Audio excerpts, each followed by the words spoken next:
Racing isn't easy, but experiencing it is.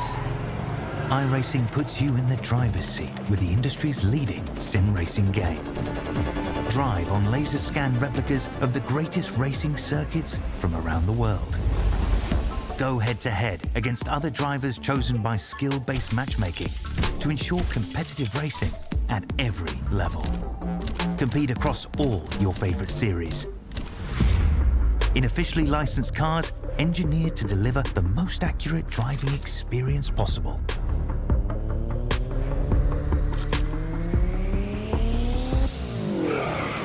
Join a race or host your own with players from across the globe. Race against the computer or in a league with friends. Feel the thrill behind the wheel. Visit iRacing.com.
Good evening, good morning, good afternoon, ladies and gentlemen, and welcome back to Infinity Broadcasting. Welcome into the Racecraft Simulations V8 Veterans action for Split 2 here tonight, Season 26, Round 7, as we come out to midway down Florida into the wondrous Sebring International Raceway, home currently of the Sebring 12-hour, previously home of the 1,200 kilometres of Sebring here tonight. It's crunch time for this season as we return for the longest night in Vets with 300Ks on offer for you and 50 laps are in the bumpy former Air Force Base down here in Sebring. It's going to be a massive amount of pressure here tonight for these drivers to maximise everything that they've had to work on and build this season, and with 300Ks added tonight at a circuit which will eat tyres for breakfast, and one with no elevation changes at all. It's going to be a massive test across the piece. Hamish Munro here with you alongside Brett Fisher once again as always. Brett, we come into tonight obviously with 3 rounds to go after this evening. Round 7, so 4 rounds to go. The championship is super tight. We come to a circuit. Light? It's a light. It's a light. It's a light. It is a light. And we come into tonight's race where this championship is on, and it's on between multiple drivers, and putting their championship winning seasons together, well, they need to be able to maximise now across tonight. Next week it's Suzuka, the week after at Miami, and then in the final round as well at Circuit Gilles Villeneuve for the finale round as well of the season. Sebring, those going to offer up a bunch of challenges. Obviously, it's the longest night of the season, 300 kilometres, 50 laps, 3-stop race strategy is on offer tonight if there's an early safety car, of course. 2 stops, though, still going to be the more beneficial choice. Safety cars, well, they're probably at around about a 40% chance this evening here at Sebring. It's nice and wide and open. It really just depends where cars are parked up, and if they need a tow, then that may decide if there's a safety car or not. Brett, ultimately, tonight is going to be survive the first sort of 15 laps of the race, get through the midway point, and then survive the last 15 laps and push on for a position. That's ultimately going to be the goal tonight, as it would have been the goal this weekend for those who took part in the iRacing official Daytona 500. It is survive the early onslaught, get through the midpoint, put yourself in a strong position to the end, and then fight for a race win. Ultimately, that's going to have to be the goal tonight for these drivers. 100%. You got to, as they say, who was saying that you've got to buy your ticket to the end of the race. I mean, if you've got all that done and you get down to that last part, you can have a crack at, maybe something and get something exciting going.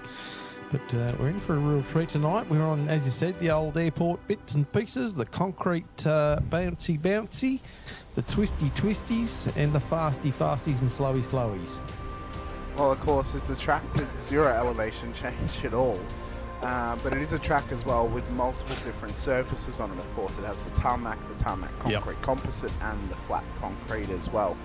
And again, that's one of the reasons why this track will chew up tyres tonight. As I said, round 7 this evening, 50 laps, 300 Ks. We are well into the second part of this season as well. And looking at the championship standings, Reese De Goey is leading the way at this stage on 853 points. Shane Randall P2 on 848. Simon Hedesheed, Joel Oosterwald, Alex Kiddis make up our top 5 in the championship as well. A dip in form for Phil Manuel previously, but he still has an opportunity to get his way forward. Especially, Brett, where after tonight, 2 drop rounds are going to be counted going forward. 2 drop rounds are going to be counted after tonight. So that will reshuffle the championship a little bit in terms of where drivers are going to be. I think we know that De Goey and Randall and Hedesheed, Kiddis and Manuel, they're all going to be amongst the top 5.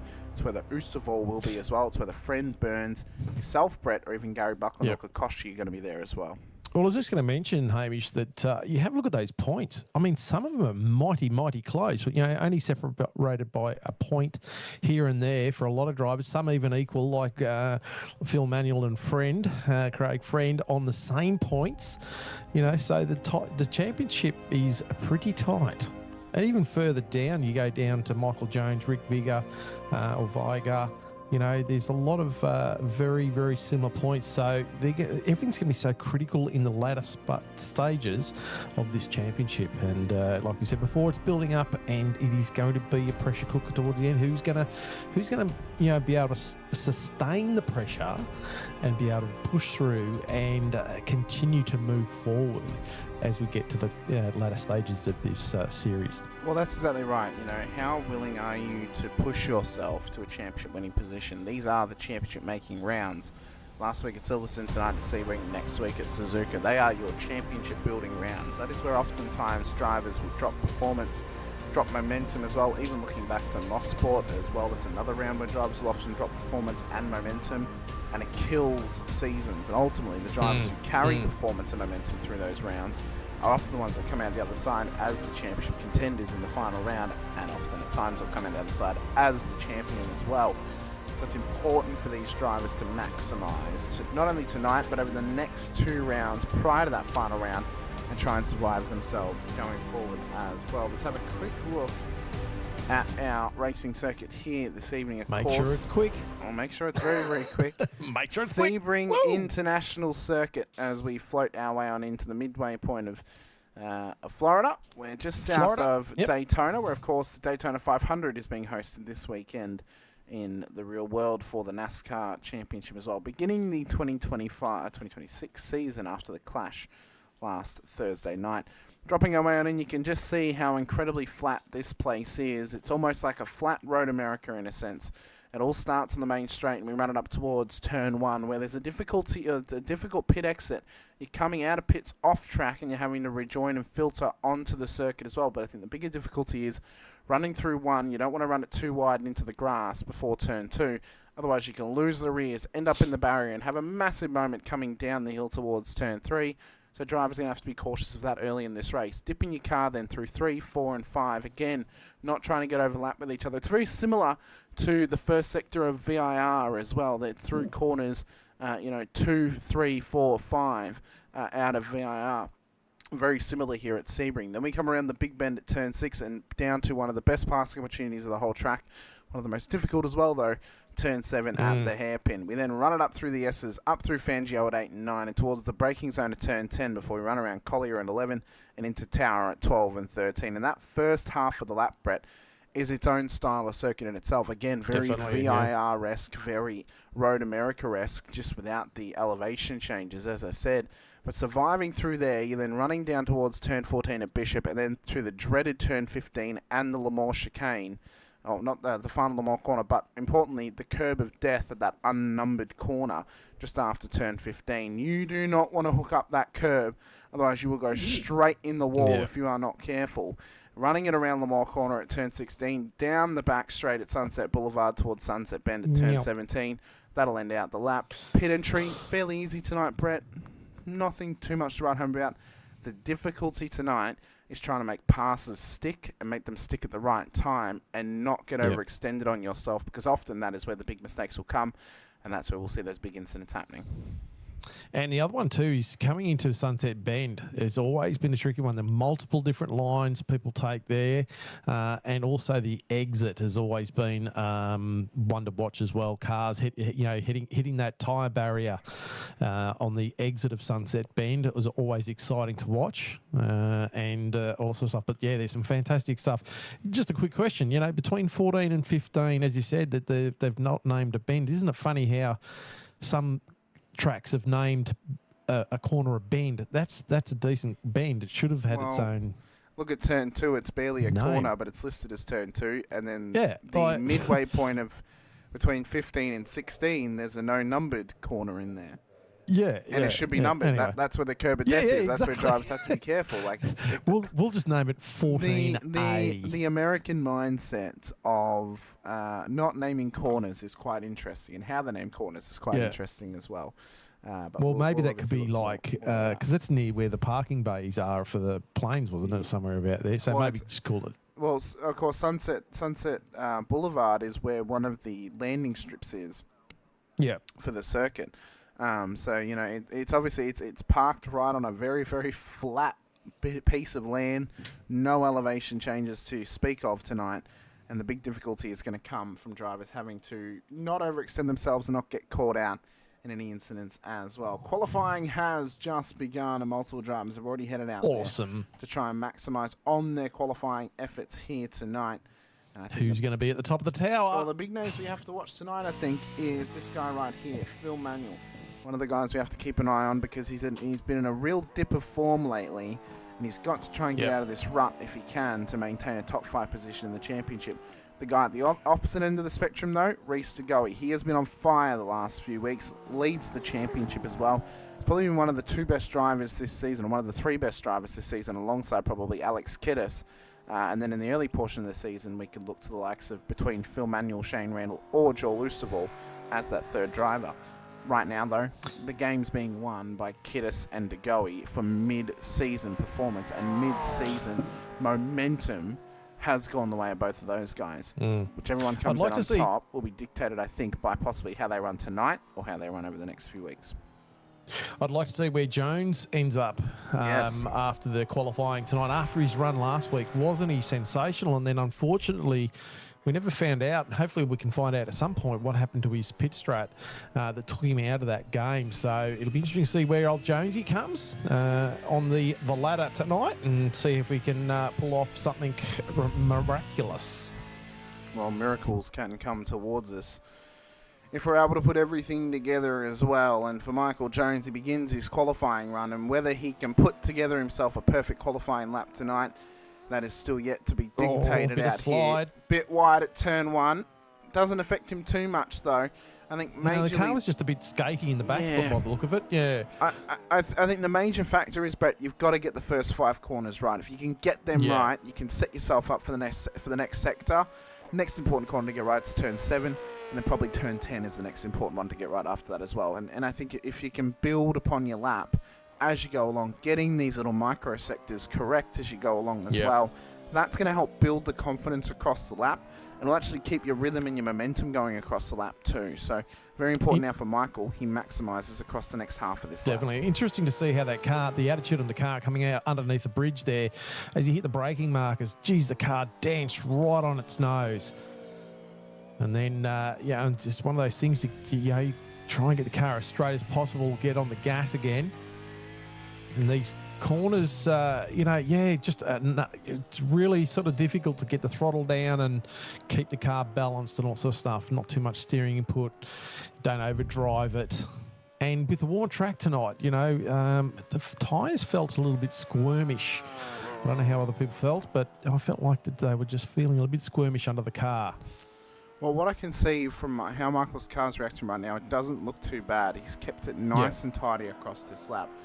Important factor is as well, the early portion of the race, the track is significantly hotter than what it would normally be. In fact, it's 10 degrees hotter than what it would normally be, 34 degrees. This is to make up for the fact that this is a twilight race tonight. By the time the race ends, the sun will be setting and the track will be a lot cooler by that stage, back down to the normal temps. As Brett Fisher puts the first time to the top of the list, Alex Skidderstow picture there for after about 5 seconds. Brett with a 205.69. Kokoschki to the top now.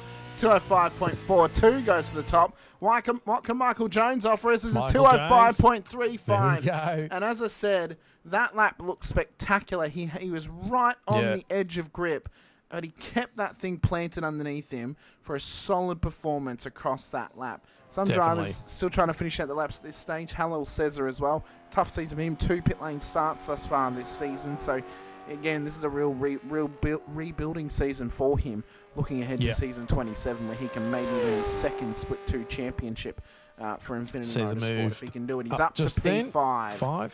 That's a great first lap for Cesar. Sean Cullen's doing it to get his first time in. And apparently Blinky Bill is no more, Brett.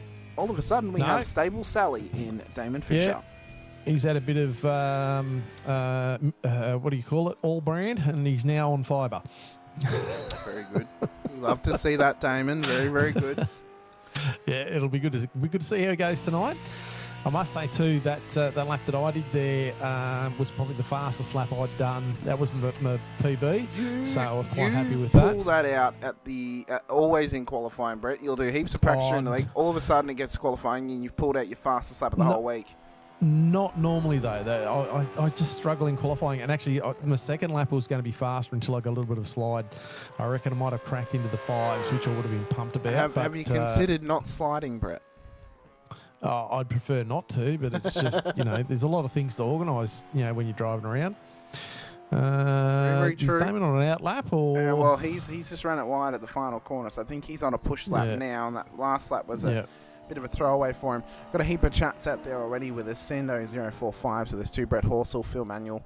Brett, you've been out there getting the punters fired up. Reese DeGoey's with us too tonight. Mr. Ardio as well, giving the love to EWT Racing. I believe that might be Matt Stoyles. Damon Fisher's in the chat with us too, so as well as Gary Buckland. So great to have you all watching along with us here this evening. Get into the chat, as I said. Chat with us along throughout the race. Ask us some questions. Get pumped up. Come on, fire everyone up. We've got 300 Ks to fill here, people. We're going to be here for a couple of hours. Give us something. I'm sure at some point. I'm sure at some point the field's going to spread. It's a 300K race, so I'm sure we're going to need some filler at some stage. And if you are new here on the Vets channel, or if you're watching over in Infinity Broadcasting, or vice versa, give us a like too. Give us a like. Give us a subscribe. Give us click the bell icon as well.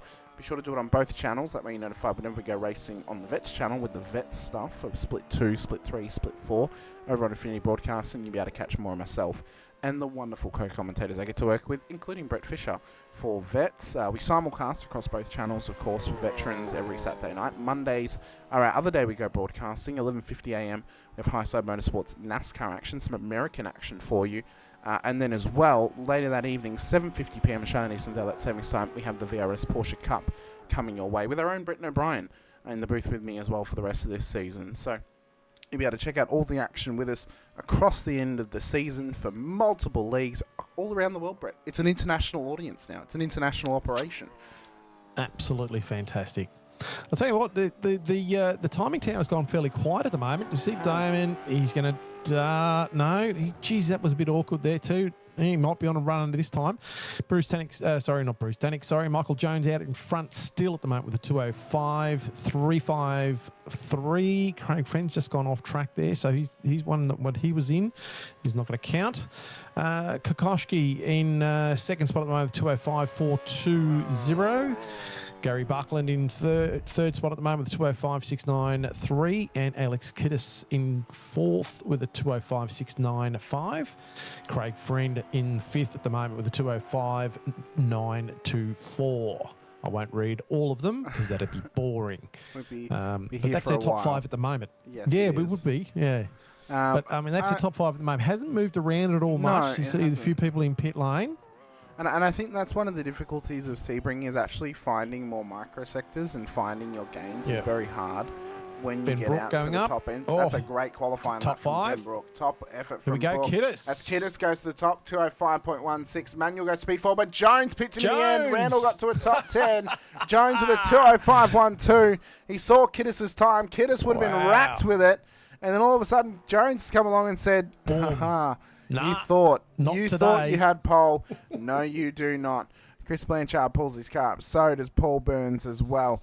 But it's great to have everyone out there for qualifying at this stage. Sean Cullen's still yet to set a time here in qualifying as everyone's pulling up. And it has come to an end. And it will be Michael Jones who has taken out pole position as Phil Manuel. He's just a little bit too far away. At this stage, Reese to go. He say he'll take ages to read my name. I thought I did say your name, Reese. I'm very sorry. Reese to go is with us 224. Reese to go 2462. Specifically is his username. So sorry, Reese. I am ill at the moment, so I do apologise if I miss someone in chat. I'm very, very sorry. I'll just say hello, everybody. Yeah, hello, everybody. Welcome in. But at this stage, we're going to get the warm-up session started. No, we're not. We're going to skip it because it's 5 minutes or more filler, Brett. We don't need to fill another 5 minutes at this stage. Let's get into the No, rest we of don't. action. No. That is the beauty of the replay broadcast. And this is our starting grid for tonight. We're not round 5, Hamish. One thing I always forget is to change the round number, and that is my fault. There we go, round 7. Michael Jones starts pole position ahead of Alex Kiddis on the front row of the grid. Stephen Kokoschki and Phil Manuel then for the top 4 ahead of Gary Buckland and Ben Brook for our top 6. Chris Blanchard, Paul Burns start ahead of Craig Friend and Halil Cesar for the top 10. Scott McKenzie, Shane Randall, they're making up our top 12. In behind them, the 7th row of the grid going to Scott McKeon and Bruce Tannick with Simon Heddersheed and Andrew Hoffman making up our top 16. Brett Fisher alongside Rick Viger starting ahead of Reese DeGoey with Andrew Galley in P20 at this point in time. I need to change Reese's car number. I'll do that in a moment. Roy Clark, Matty Parker in the top 22 ahead of Matt Monday and Derek Lovegrove for our top 24 cars on the grid here this evening. Jeremy Bush, Matt Stores ahead of Mick Clifton and Ron Allen with Brett Horsell and Scott Weston making up our top 30 cars. Brett Taylor, Damon Fisher, the last of the qualifiers out there. Sean Cullen not getting a qualifying time in here this evening. He'll start from the back end of the field. Bretton O'Brien, our race controller, Chief Race Steward, here tonight alongside Todd Martin and our safety car driver, Lucas Burt, as well. So a massive thank you to those guys for giving up their time to come and race control this evening's race once again. And for Michael Jones, it is another pole position here this evening. Yep. Former Driver of the Day winner this season as well, and we look forward to seeing what Michael can produce here tonight amongst this crowd of cars and amongst this crowd of drivers as well. So we're very, very excited to see what he can do. And it's a great effort from him to get himself there as well. Second week in a row, isn't it? I believe it might be his second week in a row too. Yeah, We'll have to see so if he can maximise and if he can put it all together. Going well. He's going very, very well is Michael Jones for Extreme Auto Protection as well. Everyone's just finalising their grid up times at this point. want to say as well, It's got the GT4 headlights on there. He does indeed. I want to say as well to everyone out there who may be watching from the great Mount Panorama circuit at Bathurst, if you're there for the Bathurst 12 hour this weekend, hope you're having a great weekend. I hope you're enjoying your time away. Watching the GT cars and sports cars go racing tomorrow for 12 hours. I'm sure it's going to be a grand old time. I'm going to enjoy watching it from the comfort of my home with John Hindorf and Richard Crail speaking in my ear for the whole day. That's going to be my time for me. But we look forward to this weekend. It's really our start of year for Australian motorsport is the Bathurst 12 hour. And it's always a fun time when we get to go racing at Mount Panorama, of course. So it starts the year after it ended at Adelaide with Chaz Mostert winning the Supercars Championship. He'll drive this weekend in the pole-sitting car alongside Tom Randall and Cam Waters. After that Triple 2 entry, took the pole position with Cam Waters at the helm this afternoon. Any relation to Shane? Here we go. Here we go. Revs are up. Revs are up. And the grid is set. We're ready to go. 50 laps, 300 kilometres. And we're away. And everyone is away here this evening. Little bit of balking in behind as everyone's trying to fight early through positions as Alex Kiddis looks to take the race lead from Michael Jones, but he can't quite get there at this stage. Big movers already through the first few corners. Bruce Tannick looks to be in a rocket ship at this point as he's already dumped the field as he's turned Craig Friend around. Craig Friend straight in the wall. That car's got massive damage off contact with Tannick. He's kept it going. Everyone has to avoid him at this point. Off there, or just I think they're just avoiding him. Yeah, avoiding action quite possibly. But that's big damage on Craig Friend's car. Michael Jones, though, leads the way. Kiddis, Kokoschki, Manuel, Buckland, the top five, with Blanchard, Brooke, Burns, Cesar, and now Bruce Tannick into the top 10 as he's trying to make early dives here. Randall, big dive on the inside as well. Gives a little bit of a kiss to the back end of his teammate as he battles it with the Coon. And now he's gone round as well. And ultimately, where was Randall going to go in that moment? He was getting squeezed to the edge of the track, and unfortunately, it's these early first lap jitters that are just starting to come unglued. It's on for young and old already. Look out. So Jones hasn't got much of a... Bloody Kiddis is he's right on there. And I'll tell you what, who's looking really racy is Kokoschki right behind Kiddis. He's champing on his the Kiddises. And that's one to watch out there for too. Phil Manuel just dropping back just a fraction.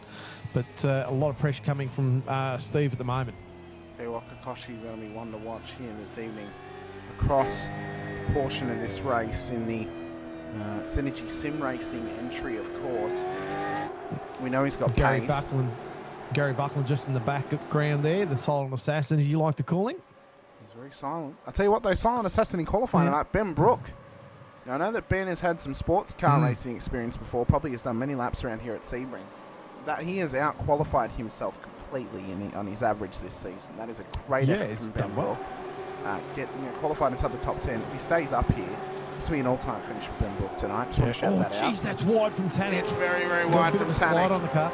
Now, Tannick's up 6 spots at the moment, so he's pushing forward pretty hard, and he's got a racy car there. Also, Reese DeGoey up 6 spots at the moment. He started back here, Brett. Round about with yourself and Randall Lars. There's a bit of contact here. Randall trying to enter the corner. And you're still alongside him, and he's just lost the rear end. Really, really wild here. Wild. Randall's dropped a heap of spots. You've come out the other side unscathed there, Brett. At this point in time, for that. Sometimes... Frightened the crap out of me, too. All of a sudden, there's a Mustang in front of you. Yeah, there's a bloody car. What's going on here? Craig Friend finally in his pit lane to get his car fixed up, and now he's going to have to drive for 480 or 490 odd kilometres without a fast repair on board that thing. If he ends up in the wall again tonight, Brett, that'll be night done for him. That's dangerous. Very dangerous. Anytime you got to, especially in 300, anytime you got to use your fast repair early, it's dangerous. But, you know, I mean, you got to do what you got to do. Of course, Jones now starting to get into his rhythm here at this stage, and this is now going to be the important part. Survive this early onslaught, as we said, the first sort of 5 to 10 laps. Once you survive that first 5 to 10 laps. He's still on the back of Kiddis. He is. So, I mean, long race. Long race. What are you going to do? Are you going to, sprint, it's an endurance race. It's not a sprint, it's an endurance. That's right. I mean, Kokoschki's obviously got some speed in that car, so is he going to just utilise that and just tuck himself underneath the back of Kiddis's wing, or does he feel like he has got more pace and needs to get past What Kiddis? I think is important now, right? So as long as Michael's not running away like what he did last week and the week prior at Mosport, as long as he doesn't run away, Kokoschki may be just happy to sit behind Kiddis and pressure him. Yeah. He's saving some fuel. Fuel save is going to be a massive thing tonight. You're needing 160 odd litres to get home. You're needing 160 odd litres to get home. Starting with 80 litres, of course, as Jones sets fast off the race, 205.764. Oh. But it need a fill of roughly 160 litres across your 2 compulsory pit stops here tonight. And I think the difficulty that would come from that is not only obviously having to map that out correctly, but also actually looking after those tyres for so long. This initial tank run should get you to roughly, I want to argue, maybe about lap 17 or 18. So it doesn't quite get you to critical lap, which is lap 23. But pitting too early is going to offset you a little bit too much. Pitting too late, well, that may be a nail in the coffin for you, and you may be over. Yeah. Oh, here we go. On your pit stop, as Kokoschki wants it on the inside. Now, Kiddis doesn't defend it too hard. Smart play there. Knows that Kokoschki's alongside him. There's no point defending this now. We're only on lap 3 of 50. That answered our question with a very big full stop on that. I'll tell you now, Kokoschki just said, hey, I'm going to take this and I'm not going to look back because I've got the pace. And already putting about 0.7 on Kiddis, so definitely faster. Feels like he's definitely got a fast car underneath him, and he's going to chase down Jones. Well, he set a faster lap than Kiddis on that previous lap. 205.95, played at 206.02, so it was only a microsector of time that separated them ultimately on that lap, but it's still a quicker lap. Phil Manuel off the pace comparatively as well, 206.56 on that last lap, Buckland at 206.29. So both of them are off the pace of the top 2 as Kiddis is starting to become lunch meat here as Manuel looks to get past him. We'll have to watch now for these old mate and sons cars to start working together. Kiddis and Buckland may need to pull out some teamwork here, some Kiddis team is tactics. Stuck on the inside there. Yeah, he may get him back because he'll get the run into Sunset Bend. Watch for Gary Blanchard, hasn't backed him up at all there. Watch for Blanchard, though, because Blanchard's very smart. He knows the play they're about to try and pull. He'll try and sneak up on Manuel here as well as Buckland. Tightly against the wall. Can he get this job done? Watch for Blanchard to be like a vulture here and pick up the pieces as well. If it comes unglued for them. And now it's a drag race down to the braking zone to turn 1 as Kiddis has got that job done. Yeah, lap 4 of 50, and we are seeing some pretty heavy battling going on already early in this race. So the guys obviously thinking that they've got some fast cars underneath them, and they want to push past anyone that's going to hold them up. They're going to try and move forward. Look out, Tannick on the outside of Brooke, and has got that job done very quickly. Oh, indeed. Just nearly got into the back of Blanchard there. Trying to pick up places super quickly this stage. Picking them up all right. He's up 7 now. Well, he feels like a 12-year-old and a 5-year-old's Easter egg hunt at this point. He's just finding them all over the place. As Blanchard under pressure now as well, trying to put the pressure onto Buckland whilst maintaining position over Tannick as well. Rhiannon's over on the Infinity Broadcasting channel chat. For those that don't know, Rhiannon's my partner, and I'm just getting bullied by her at this point, Brett. So keep going, evening to one of my favourite commentators and Hamish. So. Love you too. Very good. So look at there's me. I was going to say Rick's putting some pressure on you. Rick Fike putting a bit of pressure on me there. I was running a little bit wide there. Still, as I felt like I was struggling a bit at this point of the race, and as the race went on, I felt like I got in tune with the car a bit more, and I felt a lot more comfortable further on in the race. Still up here, Blanchard on the back of Buckland, and Tannick in the box seat there. Just looking back further behind myself, I look like I'm a bit of a cork in the bottle there. Viger, Hoffman, Galley, Clark, Monday, Parker, Clifton, Randall, Bush, Stoyles, all the way back to 24th spot from 14. I'll tell you what, that's a huge little train. Horrid race start here for Randall tonight. This is not what he wanted. Already down 10 spots after a mistake at turn 2. This has cost him heavily now. He's going to have to work hard throughout this race to try and claw this one back. May see him pull the strategy that we've seen prior from other drivers, pitting a bit earlier, getting into clean air and pushing on. And that may be the only hope he has to getting back up towards the top 10. Well, you'd have the inside scoop, wouldn't you, Hamish? I know exactly what he did because I called it. Exactly. I told him. Isn't it interesting? Now, look at the times. What to do. Yep. Look at the times. I mean, there's all the way through the pack. There is a mix of times. Like you've got up front, we've got 206s, 207s, and then 208s, 207s, 208s, and then it comes back down to further down the back. We've got Mick Clifton in 21st to 206, 206, 207. So it's interesting the spread of time all the way up and down this field. Viger's got past myself now, and now we're going to have a bit of harassment from Hoffy. Well, Andrew Galley's trying to do the team game here of getting back past Hoffy now. I am aware that Andrew Hoffman participated in the Daytona 500 this weekend. The reason I know this is he was in my American friend's server for the Daytona 500 this afternoon. And I saw the entry list. I'm like, oh, Andrew Hoffman was in here. Wild. So how paths can cross. Yep. You know, what a small world. Such a small world.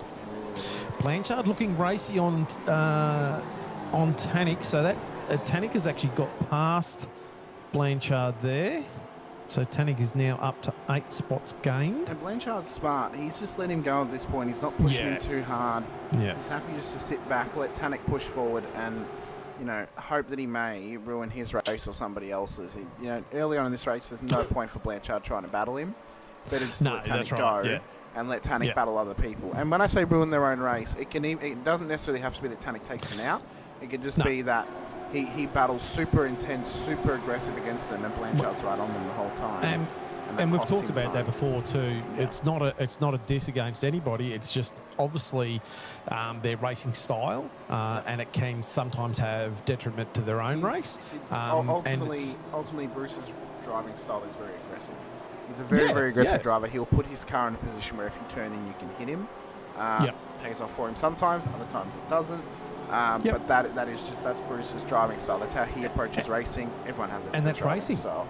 And then it's racing. Exactly. McCune in pits. Scotty McCune in pit lane. A very early stop here. Now we saw him get hooked up with Randall earlier on down at turn 7. That turned out to be an NFA from race control. In fact, it wasn't even called in by Scott. I think he knew that he had squeezed him. So he's now into pit lane, trying to get this car fixed up this stage. We've already had as well Damon Fisher through pit lane. He came in on lap 2, so he's trying to pull that pit early strategy, build up position by chasing down the pack of battling cars, whilst he has clear track ahead of him as well. Craig Friends came in on lap 1 to fix his car up. He has actually taken some fuel to offset himself slightly, so with a couple of safety cars, he can get right back into it tonight and keep himself within the fight in this race. 6 laps of 50 down so far. We're still seeing this monstrous battle here between Tannick and Buckland at the moment. Tannick's got past Blanchard. He's discharged him, and now he's got his radar set to Buckland. I'm just continuing to pressure him as well as they come through turn 15, past the curb of death, up towards Lamar corner at 16 as well, and just keeping this pressure applied. Ultimately is one of the most important things. We're getting a little bit of pressure behind as well. Cez is now onto the back of Burns, by the way, with McKenzie and header sheet on his tail as well. So it's a battle for pride this evening, as each driver wants to try and push on and get a good result heading out of the longest night in V8 Veterans for this season. 300 Ks around Sebring. Now, Jones is actually doing what he did last week, and he's actually gapping the field. He's got 3 seconds out on Kokoschki at the moment. Kokoschki's got about 2.5 seconds on Kiddis. Phil Manuel, he's got about 1.5, just short of 1.5 seconds to Buckland. And then, then we're back into that little battle pack. So the front 4 drivers have actually started to spread out. Tannick having a little bit of a look on Buckland then. Just try and take a bit of a narrow. Jesus. And that was a cramp. That's what happens when you get older. Oh no, Jesus. Brett. Oh no, get the magnesium gel out right away. Oh no. Where's the cramp, Brett? Calf. Oh, fine. no. Here we go. Bruce Here Tannock on comes the Tannock. inside of Buckland. Is he going to do it? He's got that Yeah, done. Buckland And lets again, it go through. Buckland, smart Blanchard play, had just lets a him look go. there too. Yep. Yeah, I've had one in my calf before, Brett, that lasted 5 minutes. It was not a fun time. Yeah, no, they're not good. They're not good. Anyway, let's move on.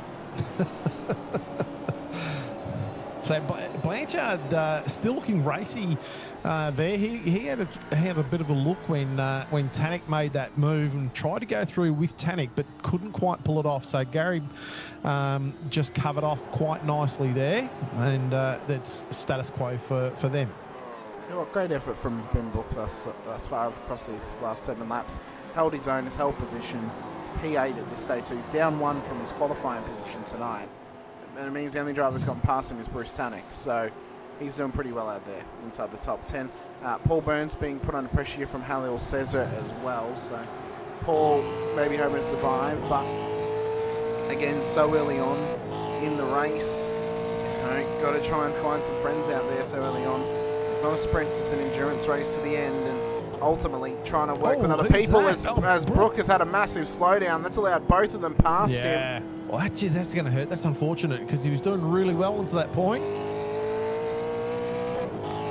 it worth high defensive manoeuvres so early on in this race with so many laps to go and the gap starting to build to cars ahead of you as well?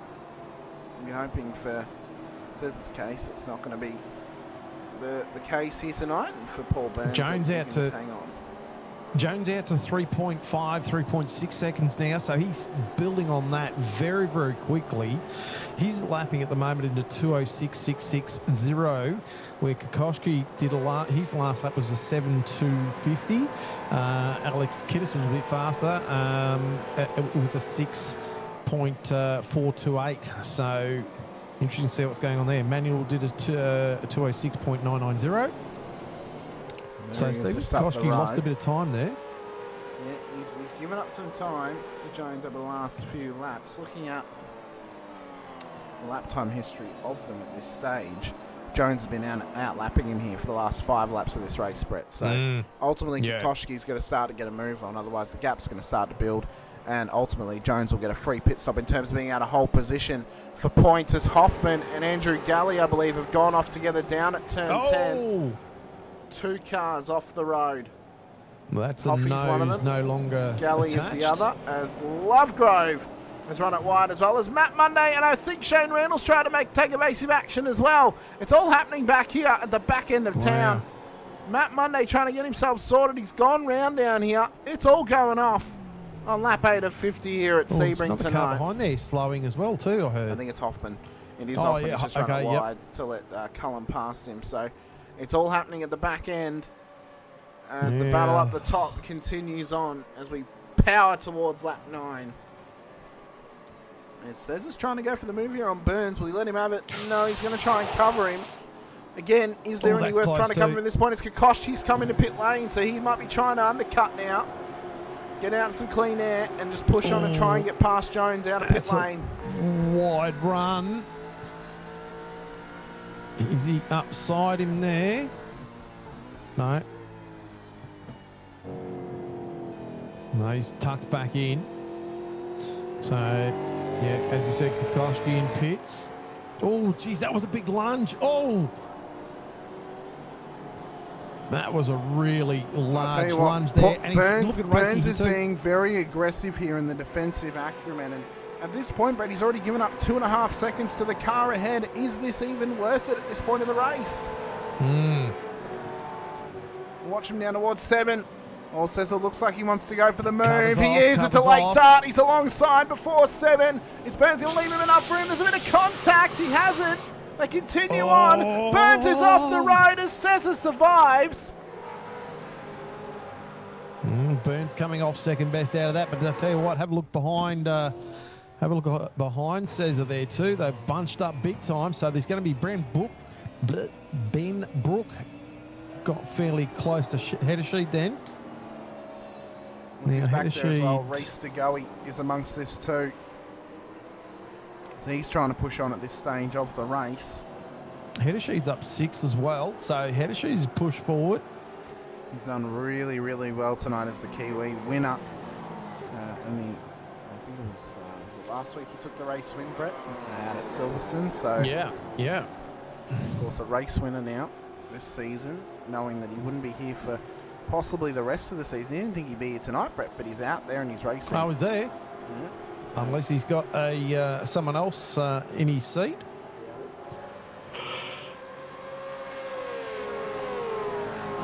at this stage, I've seen as well, there's been a couple of more pit stops here as well. Parker, McCune, Randall have all been in.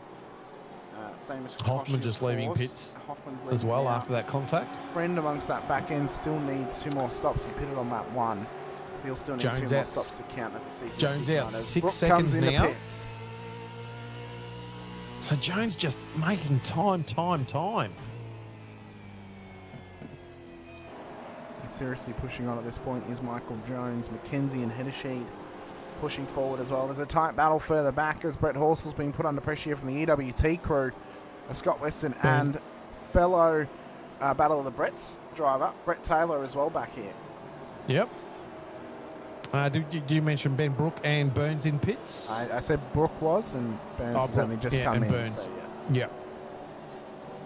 with those guys into pit lane. At this stage, So- I've made a few drivers forward at this point. I'm interested to know the different strategy plays that some drivers are going to try and pull out tonight, Brett. I think if you're going to go long early, I think that's the play at this point. That's the play. You know, get some extra fuel in, offset your strategy slightly, but give yourself wriggle room to come in a bit earlier if you feel that's going to be beneficial to your race. I think underfilling the car is not going to be the beneficial option because you're kind of locking yourself into something early. And if the race doesn't go your way, that's a lot of chips on the table for one hand. So far, Randall taking the longest stop so far, 38.24 seconds in his stop. The next one down the list is Andrew Hoffman taking 36.45. And then we go down to Scotty McEwen with a 33.05 pit stop time. Cesar is still getting pressured here by Scott McKenzie, who's in behind him at this point in time of the race. They've got Blanchard ahead of him. Oh no, Cesar's just disappeared off our screens. Oh no. Has he picked up? Has he picked up Damon's internet? Oh, it looks like he's gone. Gonski. Because at this point, he should be blinking back in, and he's not. I think he's Yeah. out. We've got some hardware issues or internet issues This is there. going to be heartbreak for him because he was driving Yeah, so he was well doing in the so top well. 10. Yeah. And now that's where he's gone. And I think he is into the shadow realm by way of a packet loss. That might be his race done and dusted here this evening. Yeah, But, it's a shame. It's always hard It's a real shame. seeing that happen. Yep. But we are all a victim. We are all subject to that happening to us for any reason, power outages or whatever happens. So it's all can happen. Galley and Lovegrove in pit lane.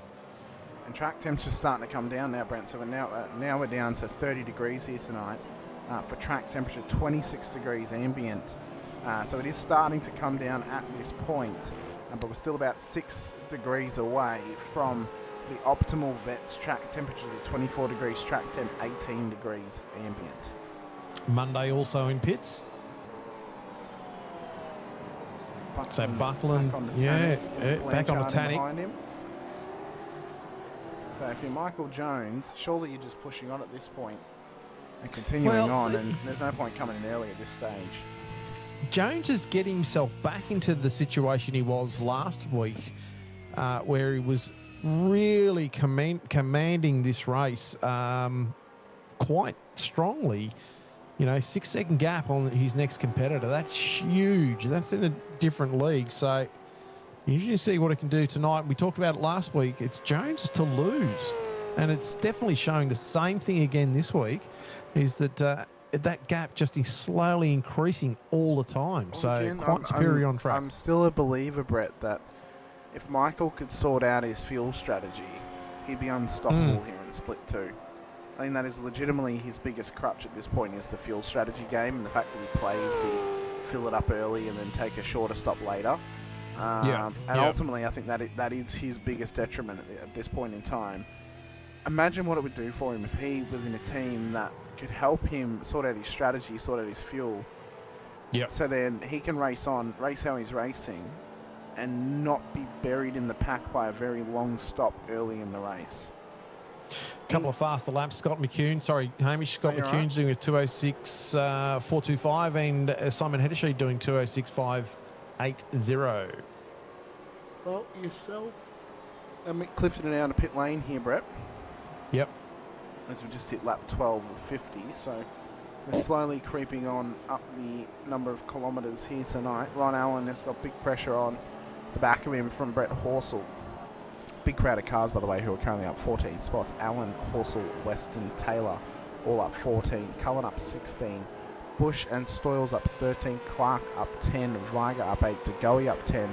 But pit stops have been commencing, so there will be some filtering of that field and some decontamination in terms of the number of positions that have been gained for some drivers who are further up the order here tonight. Biggest time in pit at the moment has been Derek Lovegrove with the 41.7. So he's taken plenty of fuel on there. Plenty of fuel on board that car. Be interesting how the car's handling with that.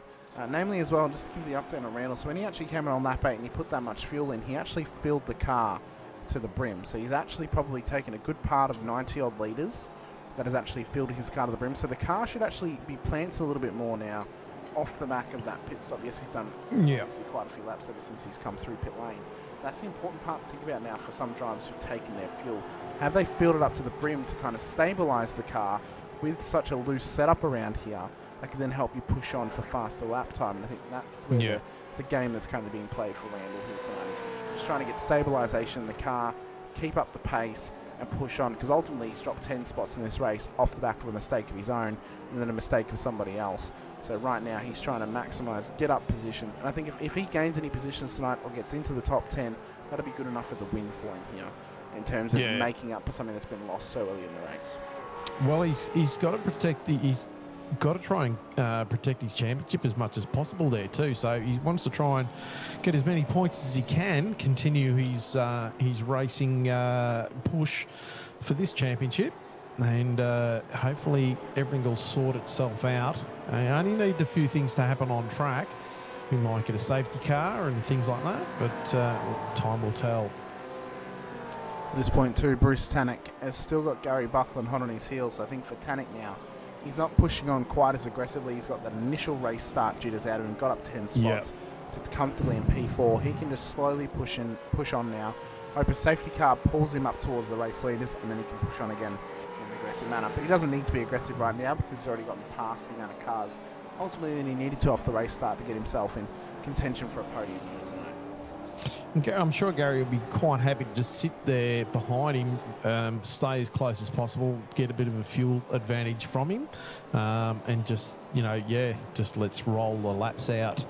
There's no point in, fighting for a position to only just lose it again and overstress your car and your tyres. I found that if you did slide the car and your tyres heated up, it took a lot to bring them back and stabilise them.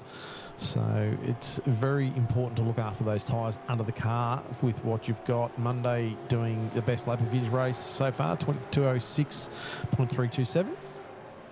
Ron Allen's just done his best as well. He's just done a 7.0, so there's still some time to be found in this M1 Racing Mustang here tonight. Now, he obviously got Horseland behind him, who both you and I, Brett, this season have been very impressed by Brett's driving. Must be said. Yeah. He's driving very, very well, as is Brett Taylor. As Phil Manuel's now into pit lane, by the way. Both of those guys are driving very, very well. Ultimately, though, Brett, at this stage of the season, you've already come to pit lane. At this stage of the season, you are at peak performance, Brett. I don't think I've ever seen you drive better this season or any other season compared to this season. Yes, it's quite funny because I didn't feel like that I started the season off all that fantastic, but just trying to, minimise the mistakes, just trying to sort of, push on, get as much practice as I can, get my head around the car and the handling and all that sort of stuff pre-race.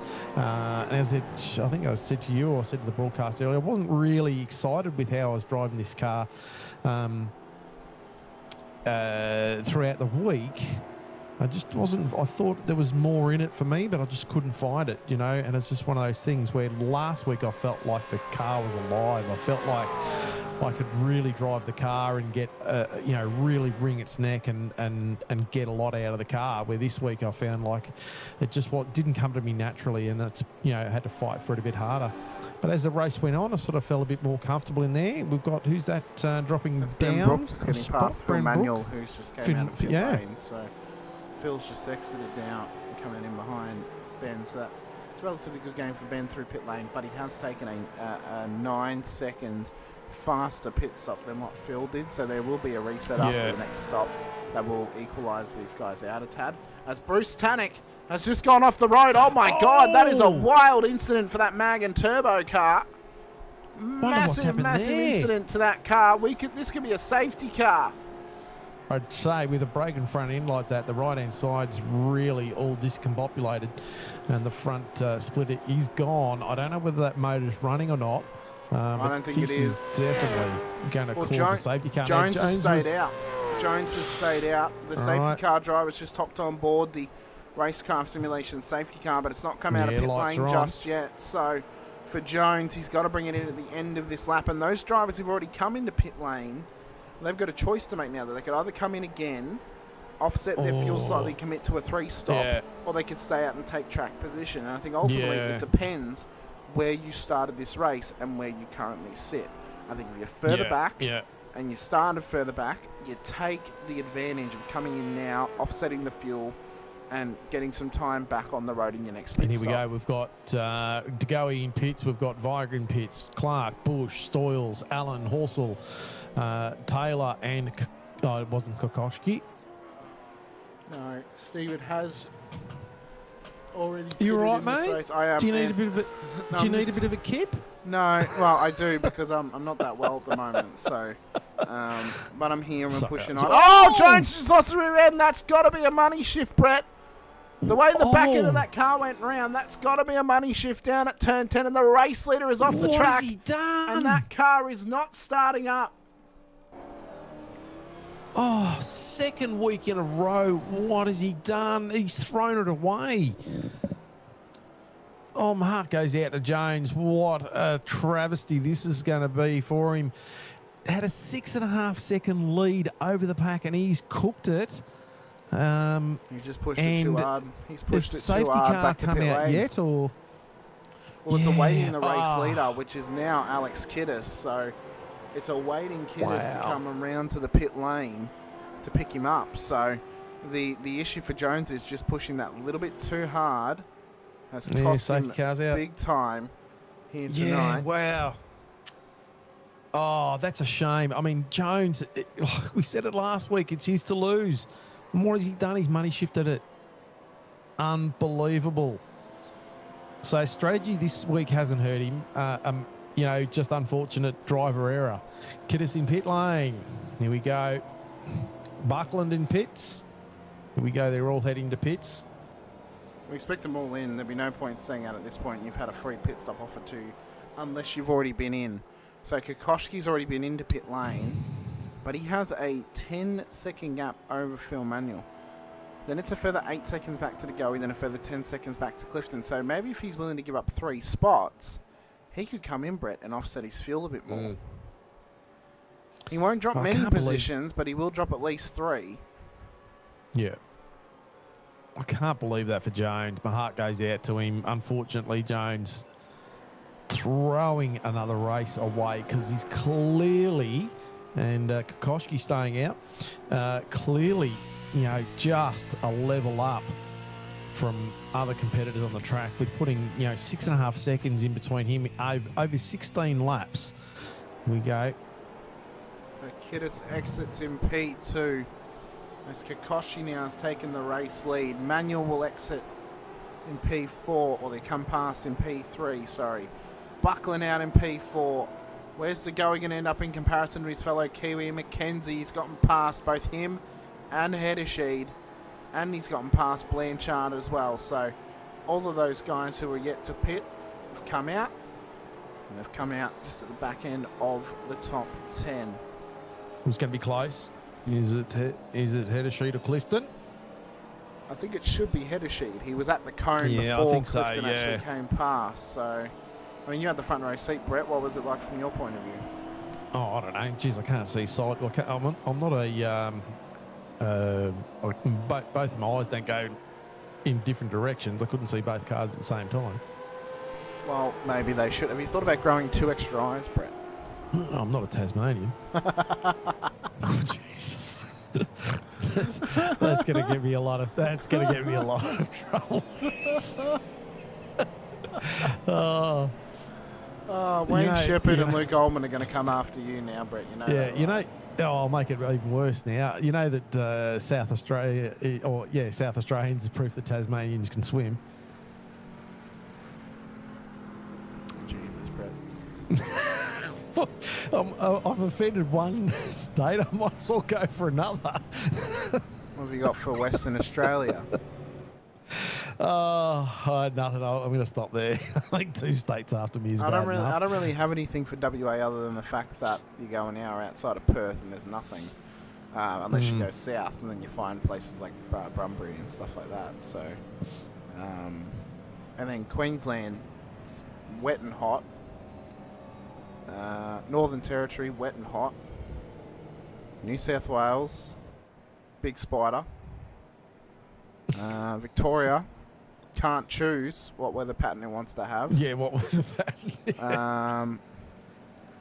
And then New Zealand, the cousin that we call on Christmas Day instead of inviting over to the household. Yeah, and anything good coming out of New Zealand, we claim as our own. Yep. It's like Russell Crowe, Yeah. Pavlova as well. Yeah. A bit like US residents claiming Canadians. You know, Yeah. we claim these Canadians, and then the Canadians do not claim US citizens. They don't claim any of them. No. Unbelievable. We're going to get in a lot of trouble. Halfman just cruising past the safety car now, being a lucky dog, getting his lap back there. I think that might be the only one for this session. The only other one that would have been eligible would have been Halil Cesar, but unfortunately, because he's out of the race, he can't. He can't get it. So I know he's back in the garage. He was seething when he found out. In fact, Brett, with the inside scoop here. So when he actually disappeared, he then also got into an incident. I think Scott McKenzie must have hit him on his end, not on Scott's end. So, and he's tried to call it into race control, and he's come back in after the dropout, and I said we couldn't hear. They wouldn't be able to see it anyway. You would drop due to pack of loss. So even if they call it in, even if you call it in, it just looks like Scott's driving along without doing anything. So, you know, and what can you do? Scott can't see him. You know, like, it's not. Yeah, unfortunate stuff. That'd be an awkward pit stop when Scott comes in and he realises he's got optional repairs. Who the hell have I hit? Yeah. What's going on here? 17 laps of 50, and we're just starting lap 17. Oh, another crack. Left side this time. Jesus. Oh, at least you're equal.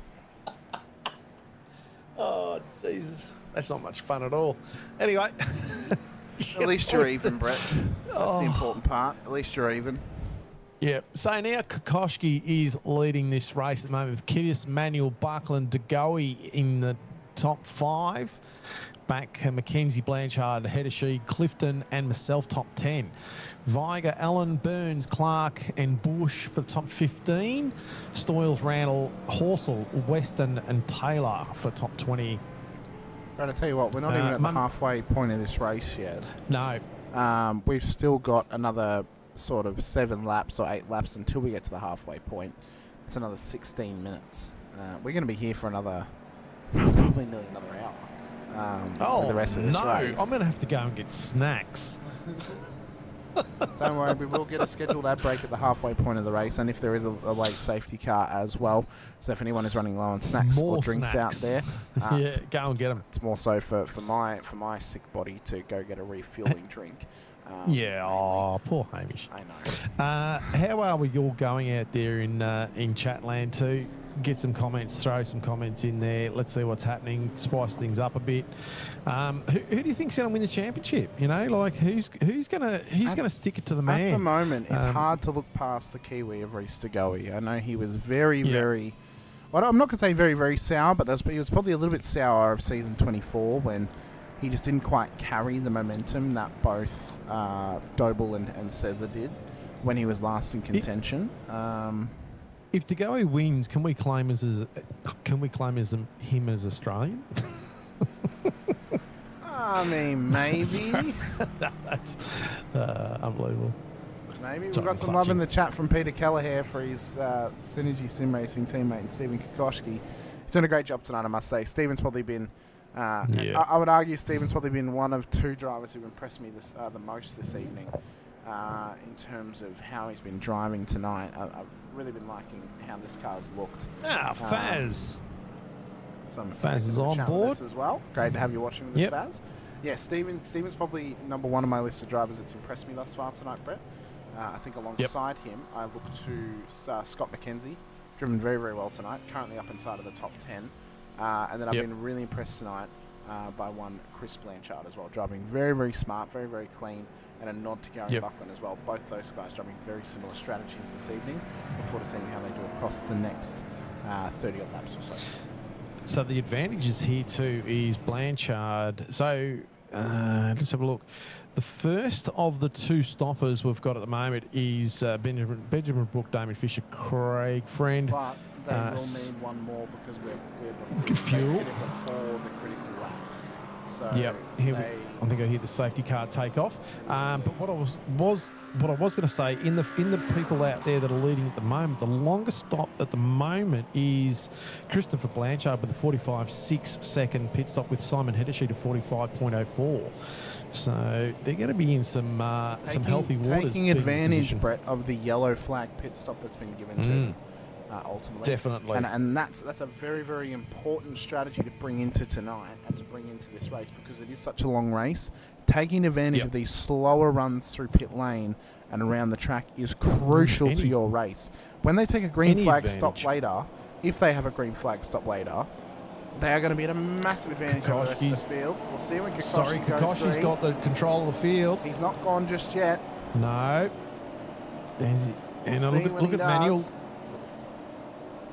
Holding. Now he's gone. Green flag. On the bridge.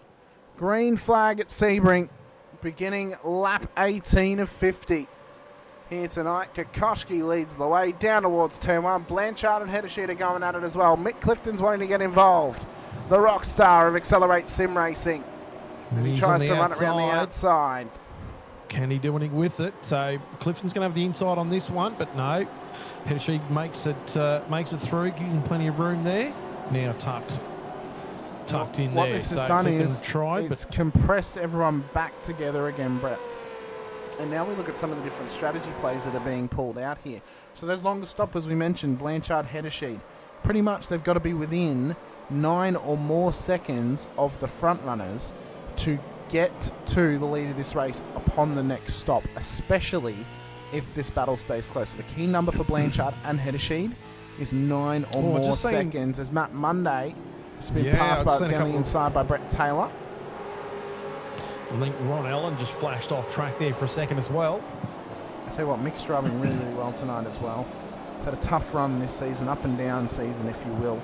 Up 18 at the moment, into the top 10. Brett, you're also in the top 10. So both of you guys have gone together to get up there. But yeah, so watch that time on the clock to be within 9 seconds or more, depending on who the gap is to Kokoschke. He's taken a 17-second shorter stop than both Hedersheet and Blanchard. That's a pretty easy gap to make. It's a pretty easy gap to maintain ultimately. So I actually think for Kokoschke, because he had the shorter stop before, he would have been better off coming in when the safety car was called, only dropping a couple of positions, coming back out again, and then taking the shorter stop later in the race. Yeah, and we talk about it a lot of the weeks. It's also, it's handy if you've got a spotter or a crew chief or something like that can do all the calcs for you and sort of say, do this. Sometimes if you're the only person in the seat, you've got to do a lot of thinking fairly quickly. Sometimes doesn't always pan out. Kokoschke doing a 2:05.814, so nice little lap there. That's about... He's fastest to the whole race, Brett. Yeah. So he's found some speed on board this car.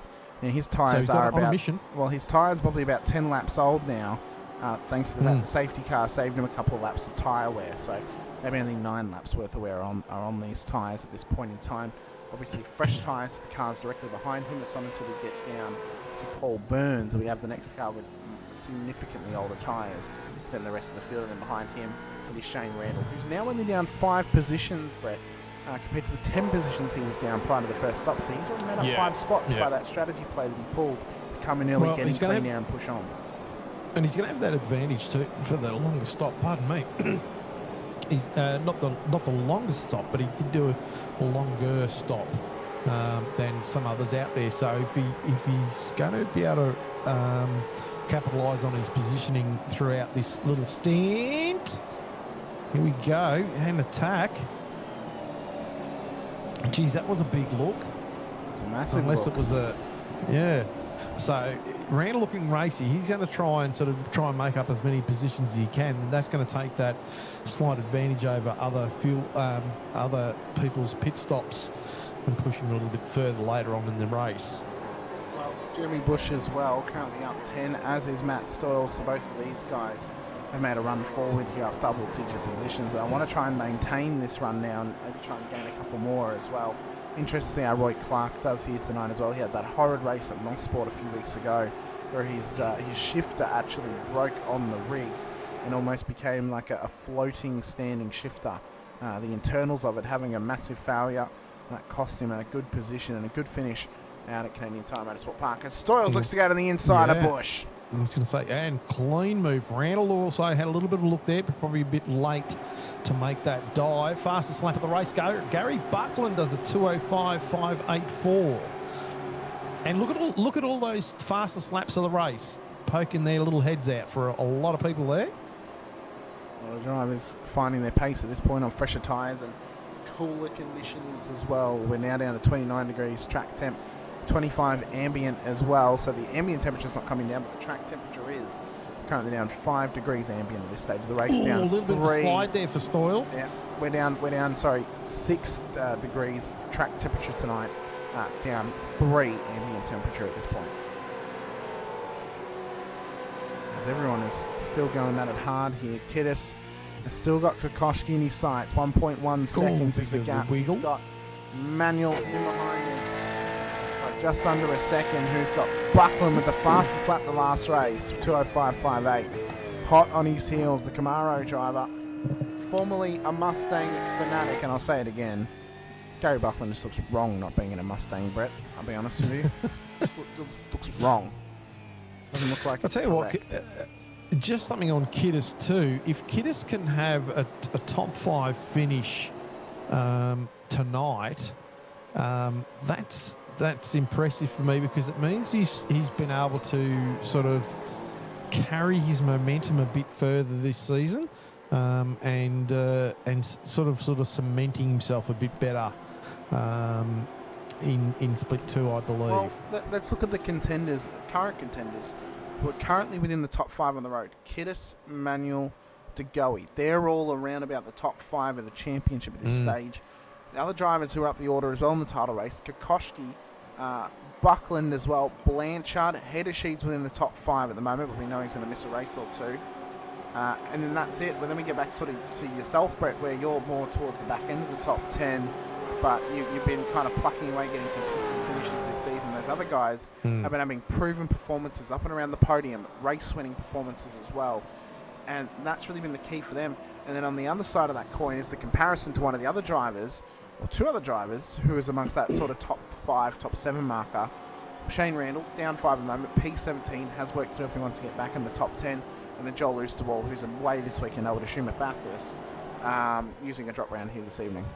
Oh, geez, Manuel got a little bit light off that turn there, got a bit airborne, car got unsettled a bit, and Gary Buckland just said, hello, come in, I'm going to have a look here, and just opened up the opportunity a bit, but decided not to, decided nay, I will not take that opportunity just yet. But Gary Buckland's looking very threatening there at the moment on Manuel. Oh, what's going on here? That's Matt Parker, who's gone off the road, and I saw Scotty McCune was dropping some spots as well, so I wonder if these guys have had a bit of a tangle we'll look into it at the end of the Oh, he's race got it going again. in the post-race Yeah. highlights, of course, as we normally do every I single like week. the post-race highlights. I made the graphic last Sunday, Brett. I was well prepared. Very good. I love the post. The two favourite things apart from the race is the qualifying and the post-race. I love it.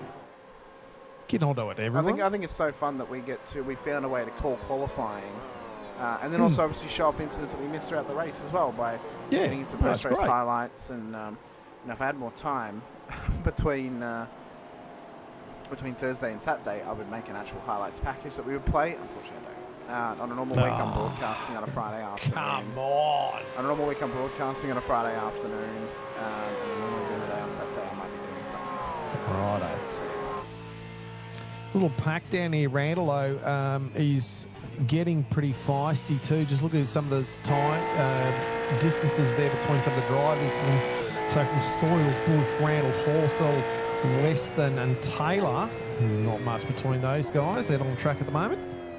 Lap 22, just about to be completed, or has been completed by our leaders. We're etching towards the halfway point of this race, of course. Ultimately, this race, if we were to go lap after lap, should roughly go for around about an hour and a half. Rough. Still some guys out there doing the fastest lap of the race. So myself, Roy Clark, Weston and Lovegrove doing the fastest lap of their race so far. So the pace starting to pick up. As you were saying before, the track temperature coming down slightly, being a bit more favourable on the cars and the tyres.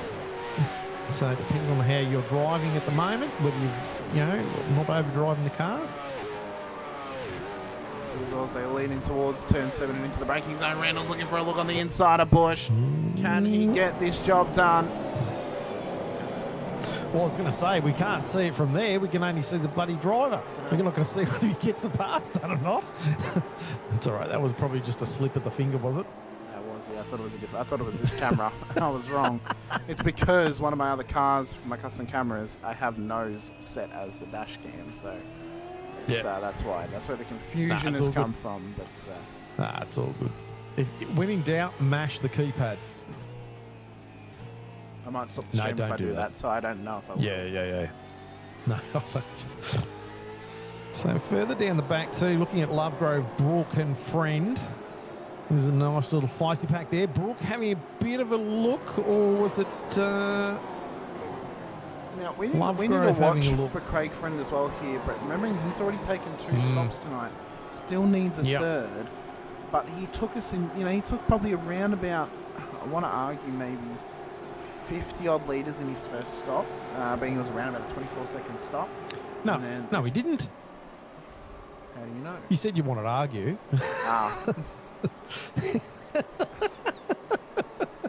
Come on. Move on. He's probably taken around about 50-odd litres in his first stop, maybe 60 litres. No, he didn't. I'm sure he didn't. He's probably taken 60 litres in his last stop, which is then probably leaving him roughly 40-odd litres to give in his final stop of the race. So that may gain him some positions just yet and get himself back up the order. I do think the top 10's out of the realm tonight, but if safety cars and strategy goes his way as we've just hit critical lap, he may be in it. He may be in it just yet, but time will tell. We've seen crazier times happening. Recalls back to Mark Houghton at Road America back in season 14. Goes a lap down on lap 1. Goes home to win the race in the end as Lovegrove. Going underneath there, underneath Lovegrove, just taking advantage of that. So he'll be dirty on himself there for having a bit of a lock-up. Sorry to cut you off there, Hamish. That's okay. Hey, so yeah, crazy things have happened as Friend's looking for a job here on Lovegrove, but he wants to try and go up the inside, locks it up, knew that he was going to try and make contact, has run it wide, and that's allowed Friend past, and Damon Fisher as well, and it's nearly let past the returning Michael Jones to the circuit, passing too. Jones now back onto the lead lap at this stage of the race, as he continues to push on at this stage, as Phil Manuel, I believe, has just had a minor off track. He has. That's going to allow DeGoey past. Already allowed Buckland past him as well. Watch for McKenzie too. McCune. And and Blanchard sitting there too, ready to go. He's got the gun cocked, ready to fire. Clifton looks like he just got past Heddersheet, I think. or Heddersheed might have had a bit of a oopsie. I think that Or Matt Parker running it wide further back. Parker. That's not good for him. But what is Yeah, I good was is Kokoschki with a 1 second gap over Kiddis. Kiddis, though, with the fastest lap of the race last time by 2:05.66 on the lap prior for Alex Kiddis. Just pipping his teammates' previous best time. We're still showing on here Gary Buckland holding the fastest lap of the race. I don't know why it's classifying it as the fastest, Brett, when Buckland has done a faster lap. It's very odd. Yeah, right. I'll leave that alone. I was going to say before with Lovegrove, watching that we seen him have a little bit of a slide in the car or whatever that was before, and then a few turns later, that happening again. It's just those tyres heating him up enough just to sort of, if you get in your normal braking zone, things like that, just getting the car unsettled and a bit of heat in the tyres, just not so sticky and causing yourself some trouble. Matt Parker in pit lane. So Parker in after an off-track previously. We're past critical lap now here tonight, so if anyone pits at this stage, they can get home to the very end. As Kokoschki has run it way wide down at turn 10. That's going to give Kiddis the race lead. And have the tyres finally fallen away from him after pitting on lap 8, he has done, I want to say, it's nearly 17 laps on that set of tyres. Yeah. But that's an unforced error. It is. That is a big uncharacteristic as well for Kokoschki to make such an error too. I'd like to find out what happened there, whether it was just lapse in concentration or a bit of a lock-up or something like that. But that was, same again. No one wants to win this race. Apparently not. I know we're a fair way away from it, but at the moment, as soon as you get in the lead, things go to water. Anyway, moving on. Manuel at the moment sitting just behind Goey. Mackenzie Blanchard, Clifton. Nice little pack there. They're doing very, very well at this stage of the night. And as we circle around to begin lap 25, we're going to take this chance to give a shout out to our series sponsors once again. Shout out Racekraft Simulations. They've been a title sponsor of the series ever since season 18. To Logitech G, Parramatta Isuzu Ute, Player One Sim Gear, Nova Simsports, Südspeed gloves, LGC Images and M1 Used Cars for giving us our Driver of the Day award. A massive, massive thank you to all those supporters out there, and we want to give a little extended thank you to Racecraft by giving you Racecraft Simulations ad break at this stage of the race. The action won't go away. We'll just get a little ad break happening in the bottom corner of your screens for the next few laps. As Brett's just said that while I had him muted, you can go get snacks, Brett. But if you're over in WA, head over to 16 Grogan Road, Perth Airport. Chat to John and the team. Check out some of the rigs they have on the floor. And if you've got the spare cash, fork it out for that beautiful PT1 as well. Don't go anywhere though. We'll return with round 7 action of season 26 for the Racecraft Simulations V8 Veterans with the split 2 action on your screen as we've hit the halftime bonanza here out at Sebring International Raceway. We're back soon. Don't go anywhere.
Welcome back to Sebring International Raceway here this evening for round 7 of season 26 of the Racecraft Simulations V8 Veterans action for Split 2, live simulcast on the Infinity Broadcasting Network and the V8 Veterans channel as well, as Sean Cullen has just done an off track in the midway point of the circuit.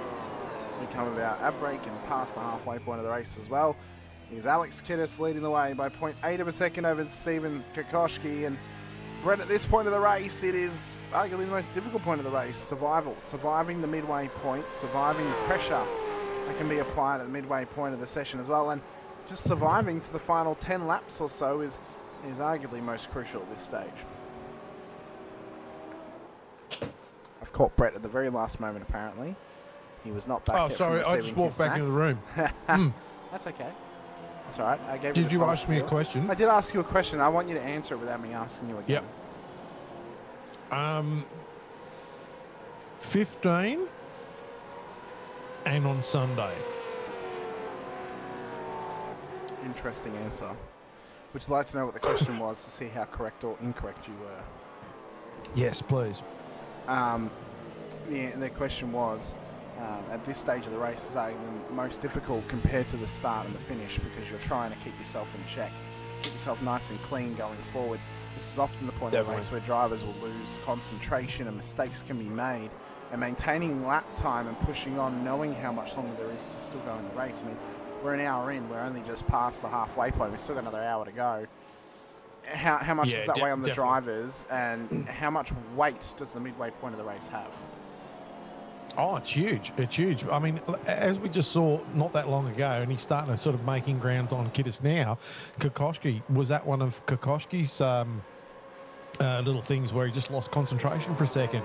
You know, I mean, it does happen. It happens all the time. We say about 10:30 is, you know, when that time sort of slips around. You know, you're starting to sort of get a bit fatigued. Us old bastards, us. But it does happen. At this stage of the race, we'd be edging up onto roughly 10 o'clock p.m. For Eastern Daylight Savings Time. So that would then obviously start to have a part to play too. The Kiwis out there will be edging onto midnight as well at this point of the race. So that's where the difficulties can start to lie. Ron Allen in the chat with us too. Great to have you out there, Ron, watching along with us. Good evening to you, sir. Where's your late note, Ron? Yeah, where's your late note, Ron? As Crosby got it. Or is Kennedy providing the late note for us tonight? Possibly. This is quite good. Have a look at this. Kiddis Kokoschki. Kokoschki's chasing down Kiddis. And the silent assassin just in the background there, Gary Buckland in third spot. What a great run he's had so far, up 2 positions, but not that far behind him. Have a look at Reese DeGoey, 15 plus. So he will be absolutely ecstatic. Well, with that. Our championship leader. Our championship leader, if he can finish where he is, he'll extend his championship lead. He'll be the first driver this season to maintain the championship lead off the back of a round. As Kokoschki's gone right up on the back of Kiddis there. Ron Allen has given us an apology in the chat. He was racing in Südspeed, so that's why he was away. Oh, good on you, mate. Well done. Good job there, Ron. Hope you did well. How'd your race go? Let us know in the chat how your race went. And if it went better than you're currently doing now in P11. As I was saying before, Kokoschki definitely got a bit more pace. Oh, what a catch off the slide. wanting to definitely sort of try and get back up to where he was in first position. Is he just overcooking it a little bit? Those rears are just starting to come away from him now. They're just starting to wear away. And the problem now is if he keeps on pushing, yes, he's going to keep on applying pressure to Kiddis, but he's going to be applying pressure to himself as well. So now he's got a choice to make. Does he go 22 laps in his first stint and go to lap 30 and then come in? Or does he go 20 on this stint and go 22 to the end of the race? Because ultimately he needs to pit fairly shortly, not only because of fuel limitations, but also the tyre limitations too, and how poorly those tyres are at this stage of the race. If I was Kokoschki, I'd be just trying to keep an eye on the lap times and see if there's a big drop off. See what the drop off is. If there's a big enough drop off that I think that, you know, it warrants coming in, or if he starts to close back up on Kiddis, it just goes to prove that he might be able to save a little bit of fuel to get tucked back up again. but I'm not sure whether he's too keen to actually save fuel. I think he's keen to get back in front of Kiddis. I think he is indeed. We've got some battles forming in behind as well. De Goey being put under pressure here from Phil Manuel. De Goey's fellow Kiwi and Scott McKenzie's in there as well. Blanchard and Clifton in amongst this two. Little 5-car pack. Oh, In the Lovegrove battle dropping. for the top 5 as Lovegrove is dropping positions, although he's battling away No, with Craig Friend. and Look just- at this yeah. gaggle of cars back here, Brett. They're all having a piece Yeah. of it, and they all want a piece of the pie. So I've seen before, he was, I think Lovegrove might have been in front of Ben Brook. And Brook got past him and Friend got past him. So, run wide there from Monday. Monday. Monday, and Friend's got off the road. Oh, no, not again, Friend. So Matt Monday may have some answering to do for from race control. That could be a drive-through penalty. Craig Friend has been in the wars tonight, Brett. He is not having a good race. It has not been his, sorry. Could we say he doesn't have a friend in Matty? He doesn't have a friend in him. Yeah, that's unfortunate. You know, he's been tied up in a lot of incidents tonight, hasn't he? Yeah. He'd be spewing. He was just starting to sort of make a bit of inroads back on. But unfortunately, that is racing, folks. He's indeed. Further up the order, Brett Horsell being put under pressure here from Jeremy Bush as well. Scott Weston, Brett Taylor, Michael Jones and Damon Fisher all involved in this as well. Sean Vandermillen in the chat with us saying G. Buckland 1 vote, driver of the day before I nod off. Unfortunately, this is Sebring. We've still a long way to go, unfortunately. It is a long race tonight. Long race is, we often say short race is a good race, but I'd argue, Brett, we could have too short of a race. I mean, a 2-lap race would That'd be the way best, would it? short. Yeah. No, it wouldn't be interesting at all. I am the All that believer, time Brett, for that qualifying the best length of races in vets is the 250Ks. That's my belief. The 250Ks are the best race. They're condensed enough that there's chaos. They're long enough that it doesn't end too quickly. And they're Phil long enough Manuel as well. in Yep, pits. he is in for his final stop. They're also long enough for a good strategy play as well. So I'm a big fan of the 250K races. We could do 10 5-lap races. No, that wouldn't be fun at all. Hoffman in pits, Ben Brooks in pits, and Phil Manuel, as we talked before, in pits. Little battle pack going on here. Jones trying to sort of make his way back up again. I think Damage on the front of that car too. Ultimately for Jones, he's going to have to come in now on his next stop, probably take a few litres of fuel and just push on. Whether he takes tyres on is another story, as Gary Buckland has just gone off down at turn 10. So another victim to turn 10 here tonight. This time it is Gary Buckland. No, it was Vandermeer who put in that driver of the day vote. Oh, sorry, it was too. But yeah, that's a tough go around for Buckland on that stage. He hasn't lost a spot, but he's fallen back into the clutches of De Goey. De Goey, Blanchard, McKenzie and Blanchard. So see if he can gather that up. Hopefully he hasn't overheated the tyres too much and he can just maintain that bit of a gap he's got there. Oh, what's going on here? Oh, look who that is, Brett. Yeah. That's you. In the It's top me, 10. Burns. Burns having a bit of a crack here. Now, Viger actually was behind me for a fair while and Burns has got past Viger and now going to have a bit of a crack at myself. Well, Rick knows he's taken a significantly longer stop. He's got about 12 seconds to gain on both you and Paul after this next stop. As Kokoschki is finally in. So he comes in lap 31. It'll be a 20-lap run to the end of this race as Buckland comes past, as does De Goey. No one else is going to follow him in at this stage, but 20 laps to go. He's split the race in half pretty much off his bold strategy to come in earlier in the race before the commencement of lap 10. We'll see how this now pays out for Stephen Kokoschki of Synergy Sim Racing. Still yet to take a win this season. He'll be hoping for one here tonight at Sebring. Tell you what, Paul Burns still on the back of me big time there. He's under 0.2 of a second. Having another bit of a look there. Must be feeling like he's being held up a bit by me. Probably was. I don't know. I was doing the best I could do. Jeez, he's right up there. I mean, you're driving a spectacular race at this point, Brett. Obviously, P9 on the road. You've got Viger in behind you guys. Stoyles as well starting to creep up. And look who's creeping up back towards where he started this race in P12, Shane Randall, Randall, P13. yeah.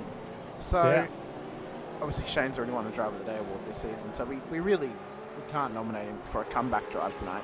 If he pulls off this comeback drive, though, and gets in the top 10, easily a shout-out, I think, is viable. Oh, definitely, yeah. Because if he can pull off a top 10 finish tonight, that'll be a mega result as Bush and Weston have come round down at turn 7. So the aggression's been rising to this point of the race. We're lap 31 of 50. And for Bush and for Weston, Weston's just kept going, so he's not willing to wait for Jezza to let him go.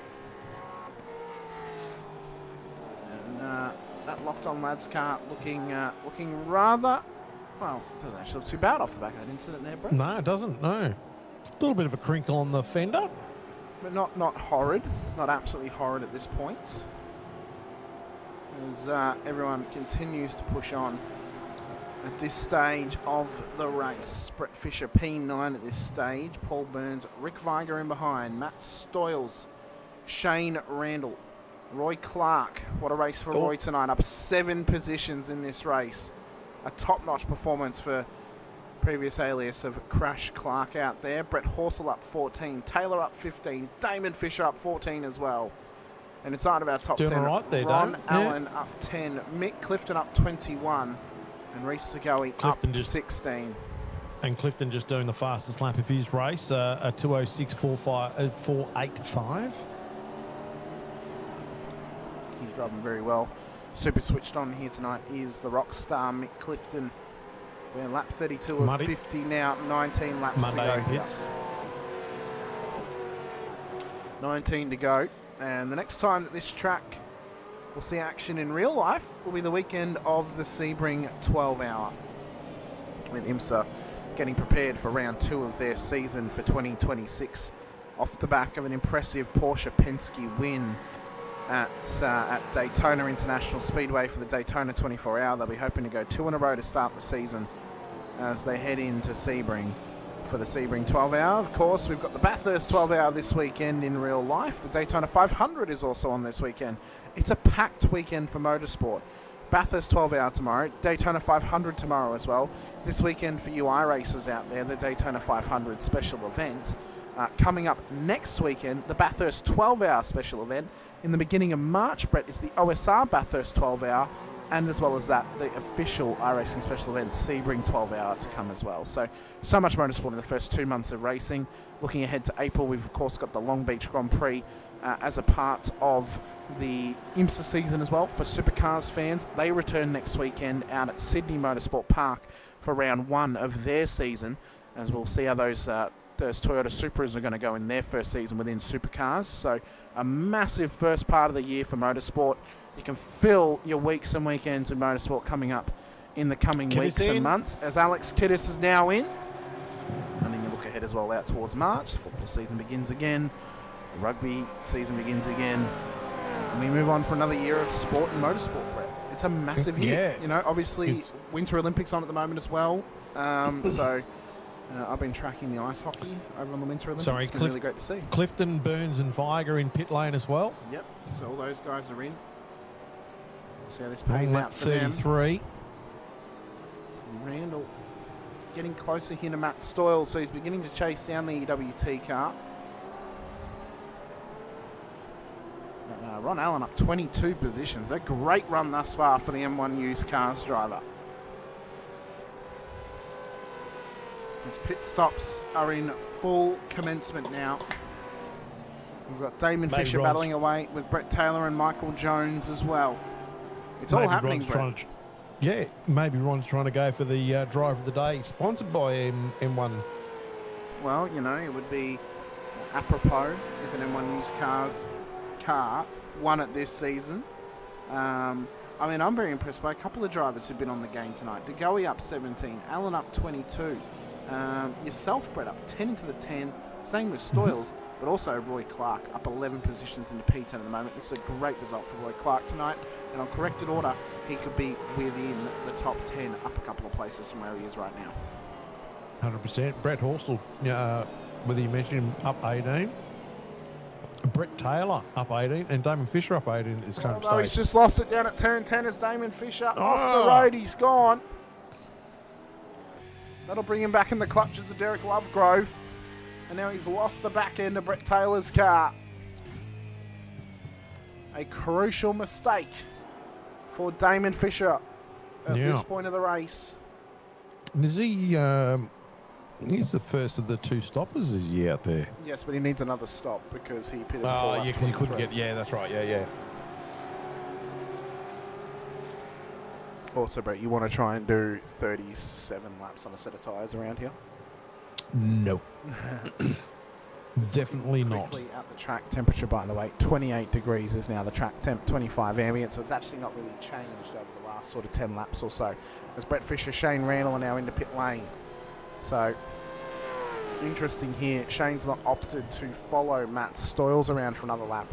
Maybe trying to undercut him here by coming in slightly earlier in between. Yeah, Randall should jump me in the pits there as well, because obviously he's done a longer stop by, I think it was about 4 or 5 seconds, wasn't it? Might be more, actually. Well, the other interesting point about is 31. Other interesting point is as well, Brett.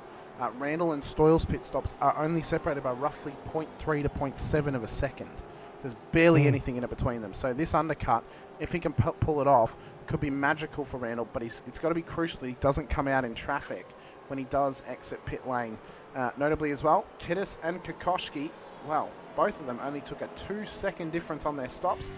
Kokoschki is right on the tail of Alex Kiddis as he runs it wide at turn 1.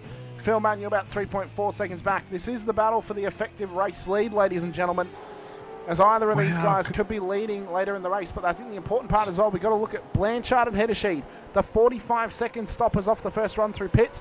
They could really surprise us here, Brett, and come out in the race lead if things go their way.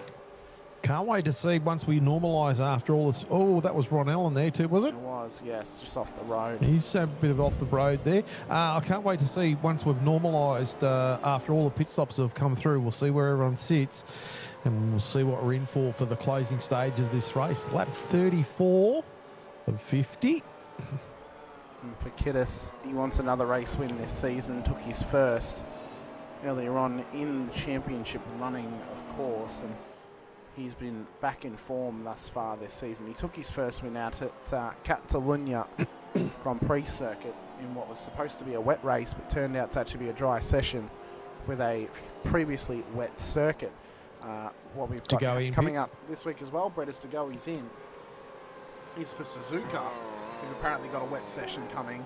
But right now, with the forecasted weather on board that session, it's actually forecasted to be dry.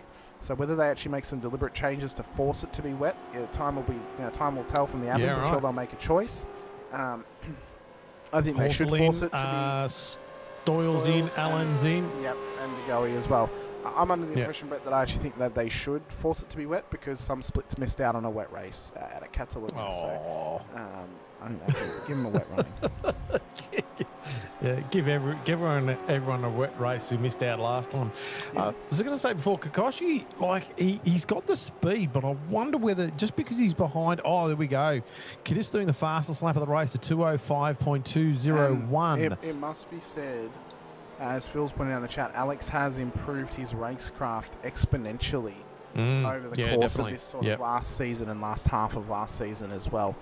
And that's what I talked about earlier in this race. You know, he's been able to sort of keep his head on at the moment. Just keep his cool, calm and collected, and that's what's important when you want to try and win the championship in Split 2. Now, I'm not sure if that's because of his teammates, as Craig Friend sets the fast lap of the race, 2:05.2. He's finally been in, by the way, take his final stop of the race here, so he's now trying to push on in what may be his correct position. Now, I don't know if that's because Alex has been watching the broadcast and has listened to what we've said. He's dropped off the back of Kiddis there, and he's continuing to drop 1.8 seconds back. I wonder if he's just trying to save that, or maybe he's trying to save some tyres at this stage. Maybe they're just getting the temps up a little bit. Yeah. Well, I mean, I was about to mention before. I think he's slightly overdriving the car. We see a little bit of backward slide there, a bit of car getting out sideways there. I think he was just slightly overdriving the car, knowing probably that he had a bit of speed on Kiddis, but he wasn't able to actually do anything with it. And I think he was just overachieving a couple of times, as we see Buckland and Blanchard in pit lane. Big pit stop now coming for Chris Blanchard. 45.6 was his last stop. For Buckland, it was a 34.0. So it'll be interesting where these guys come out of pit lane in comparison to Alex Kiddis and Stephen Kokoschki, as Michael Jones is back in pit lane once again. We've got another driver out of this race in Andrew Hoffman, who's been into the wall further back. So that's 2 retirees thus far tonight, including Cesar and Andrew Hoffman as well. We've got one car on Fisher in pits. Yep, we've got one car down off the lead lap, Brett that being Taylor. Bruce Tannick at this point. Brett Taylor's in as well. Jones As in. Blanchard drops, exits, Yep. gets a big gain onto Gary Buckland. Here There comes is Kiddis. Alex Kiddis. So Blanchard looks to have pulled an absolute masterstroke because he'll Cold exit pit tyres. lane. Cold tyres, remember, so Kiddis are up to temp. But the reality is he has pulled that off, Brett, by sheer strategy and knowing when to play the game in pit lane, as Andrew Galley and Paul Burns have made contact down at the final corner. That car is struggling to move at this stage. Got it underway continued now. on. He's gotten underway. Could have very easily have been a safety car if neither of them were moving. As Michael Jones is now dropping down the order after exiting pit lane as well. So he's in amongst the battle here with Brett Taylor and Andrew Galley. So this is now Jones's real position in this race at this stage of the evening. Top 4 still in the pit. Mackenzie, Hedersheed, Clark, Lovegrove. Will Hedersheed jump Blanchard in the pits, or will Blanchard be the race leader when the pit stops have come to fruition and everyone is pushing on to the checkered flag of this race, as we've just begun to spread out a little bit further back, as Buckland and DeGoey, they're battling away nice and tightly. Brooke and Weston as Mackenzie's in.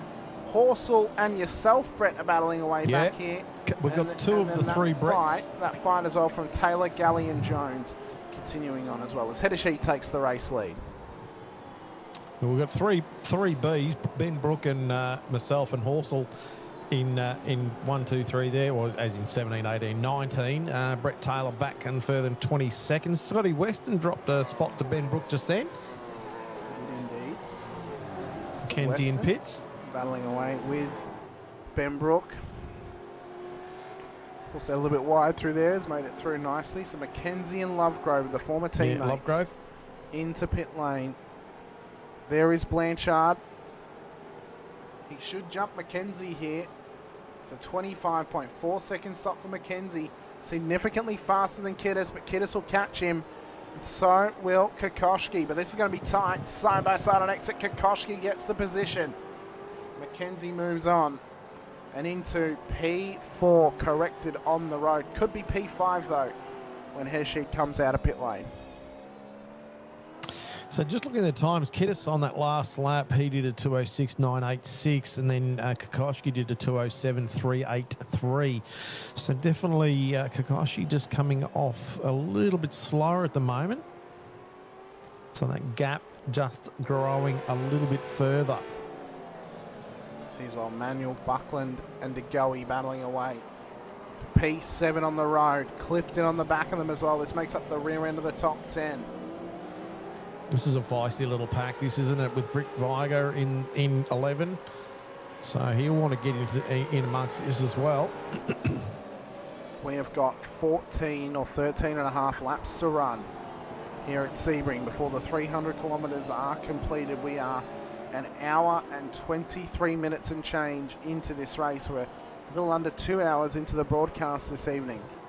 And we've still probably got to go, Brett, the good part of 30 minutes to go in this race. Yeah, and it hasn't been, there's always been something happening. I don't think there hasn't been many stale sort of moments in the race at the moment.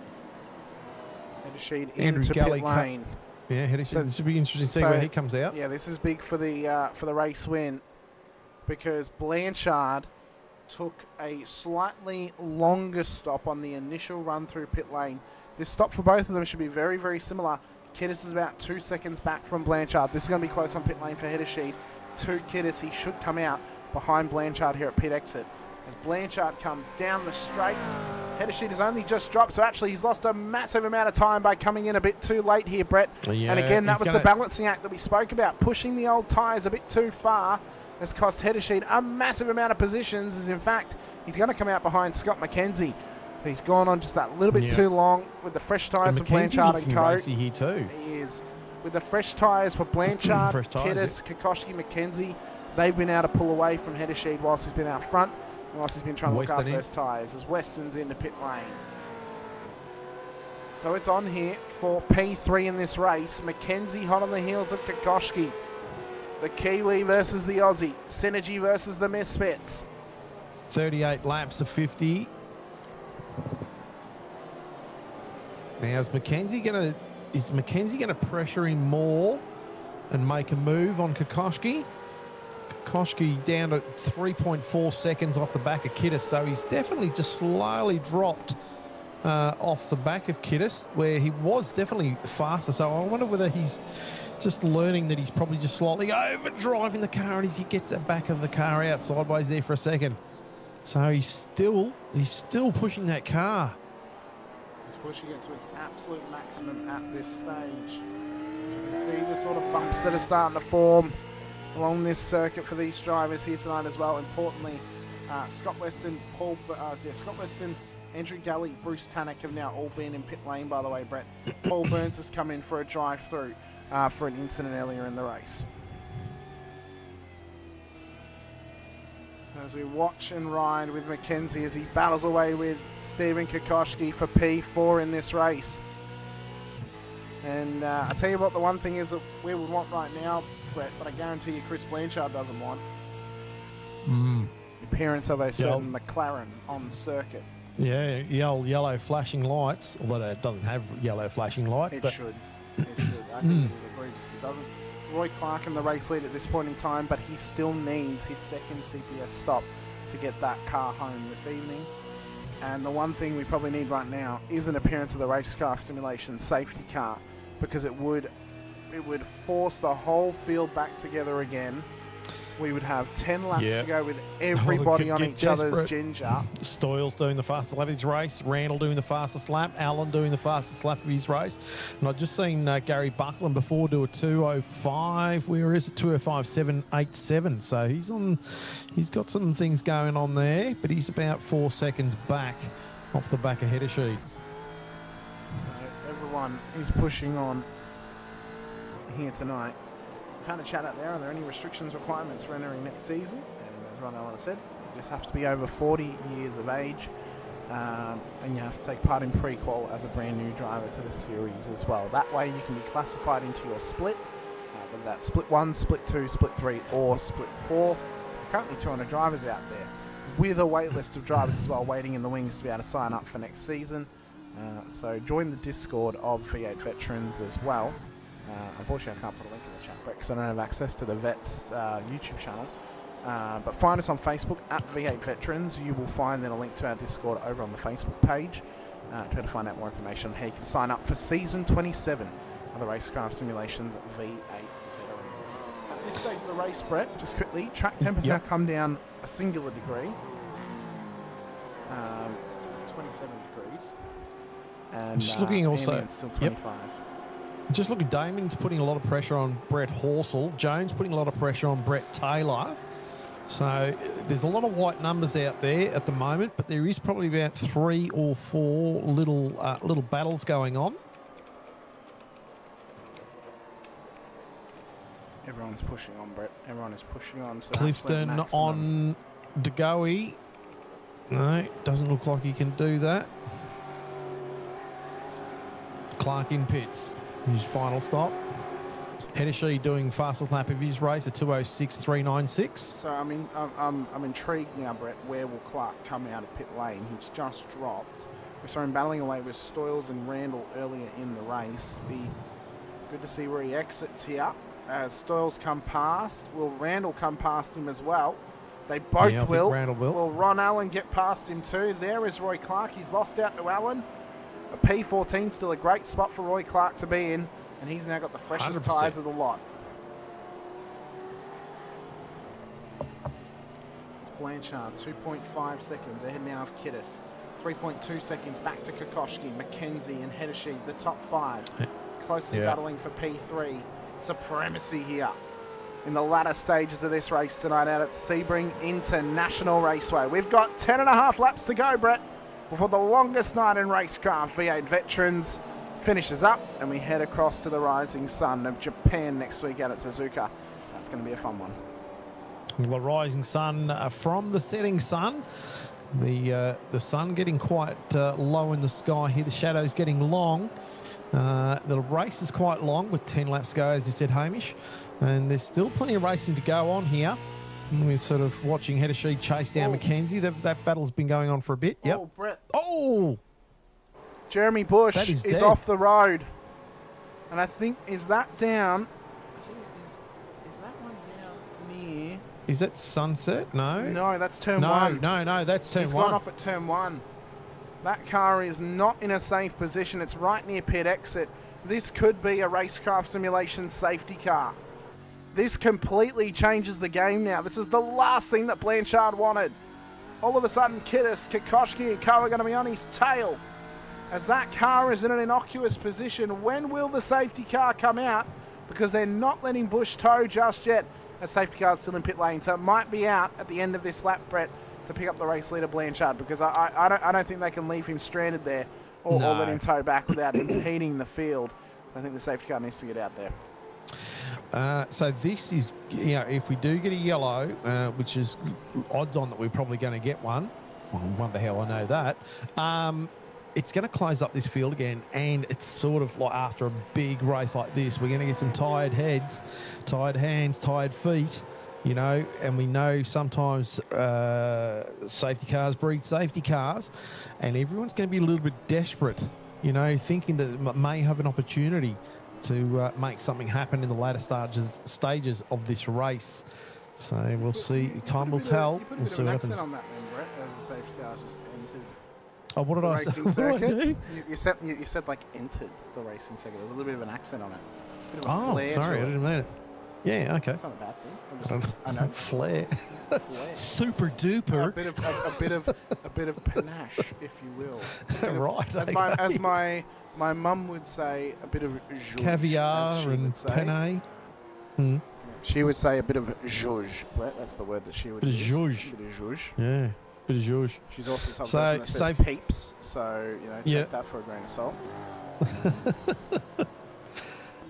So safety car has been called. Cars are still blasting around at the moment. Blanchard, does he keep just punching away? I think he's got to. Ultimately, there's no point in coming in, giving up track position. No. No. But what I was meaning is, though, no, he's at the lead of the race. But does he keep on punching through as fast as he can? Obviously, cautiously. Or does he just back it off just a slight bit? No, the problem then becomes he'll then back up the whole field, which then might frustrate other drivers or cause more issues. No, I wasn't meaning sort of like, he's 5-6 seconds out in front. You know what I mean? I was just going to say, just tip the edge off a little bit, so you can save those tyres a little bit more. Every little bit counts. It does indeed. It does indeed count towards, your total for the season, of course. And we've got Brett Fisher and Damon Fisher. Nose to tail there. Well, what we might do is, Brett... That'll be interesting on the restart. What we might do is, as we said earlier, we'll take this opportunity to take a very, very quick break. With only a couple of laps to go, when we return, there is only going to be a handful of laps left in this one here at Sebring tonight. Safety cars out on circuit.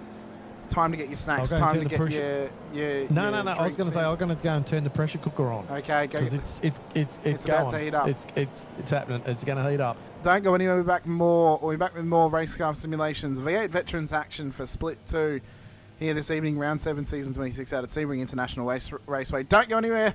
We'll be back very shortly after these quick messages from Racecraft.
Welcome back, ladies and gentlemen, to the Racecraft Simulations V8 Veterans action for Season 26. Round 7 here at Sebring. It's Sebring International Raceway. We're here for the Split 2 action once again. If you're watching on the Vets channel or the Infinity Broadcasting channel, or if you're somehow watching on both, great, thank you so much. Be sure to hit the like button on both, the subscribe and the bell icon too, so you're notified whenever we go racing on either channel.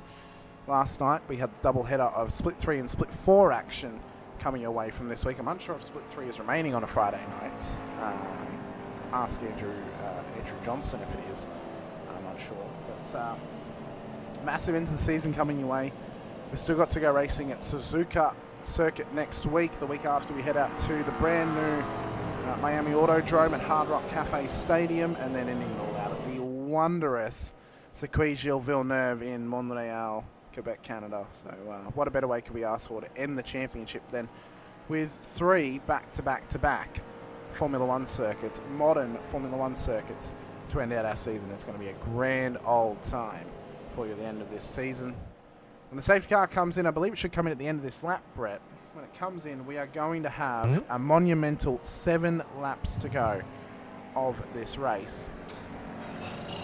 As I said before, pressure cooker is on. Well, whole field has now been compressed and condensed. Yep. They've been re-racked and restacked. How many of them could fall on the floor? Yep. I want to take your pick, Brett. Your pick, Brett. Who do you think's going to Brett? Who do you think's going to win this race off of this restart? I actually don't know. I didn't actually have a look at the cheat sheet, or I can't remember.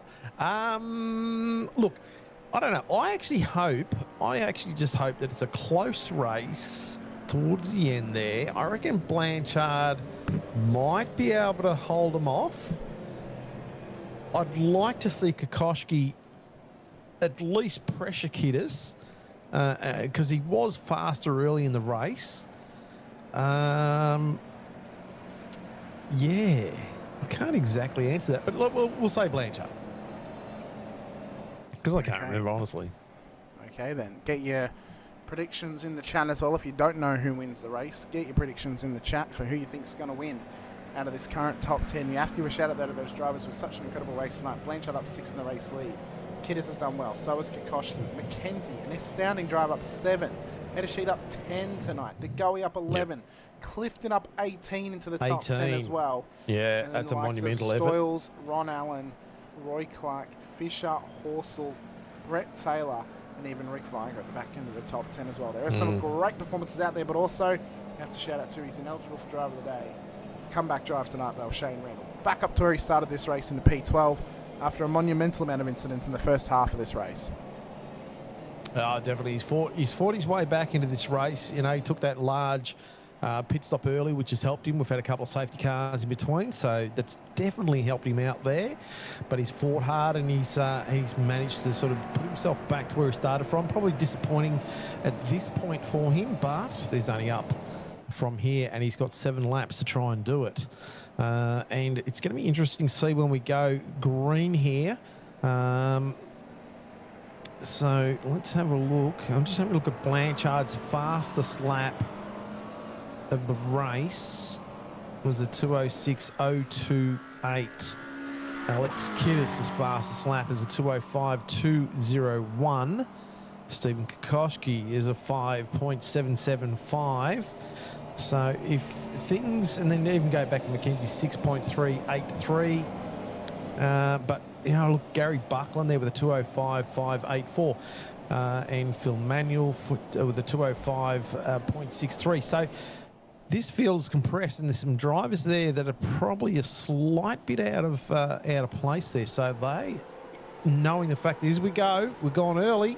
So Blanchard has caught some of them napping there. He's gone right on the entry to Sunset Boulevard at the back end of Sunset Bend. Sorry, at the back end of Sunset Boulevard. It's a great jump for the back straight. It's a great jump. But have a look at Kokoschki. Kokoschki is right on Kiddis here, outside line towards turn 1. Can Kokoschki make it stick? He's had the pace all night to do it, and he sends it round the outside on Alex Kiddis. Move. That is a great move. Gives him a little knock on the exit. Nothing too poor though.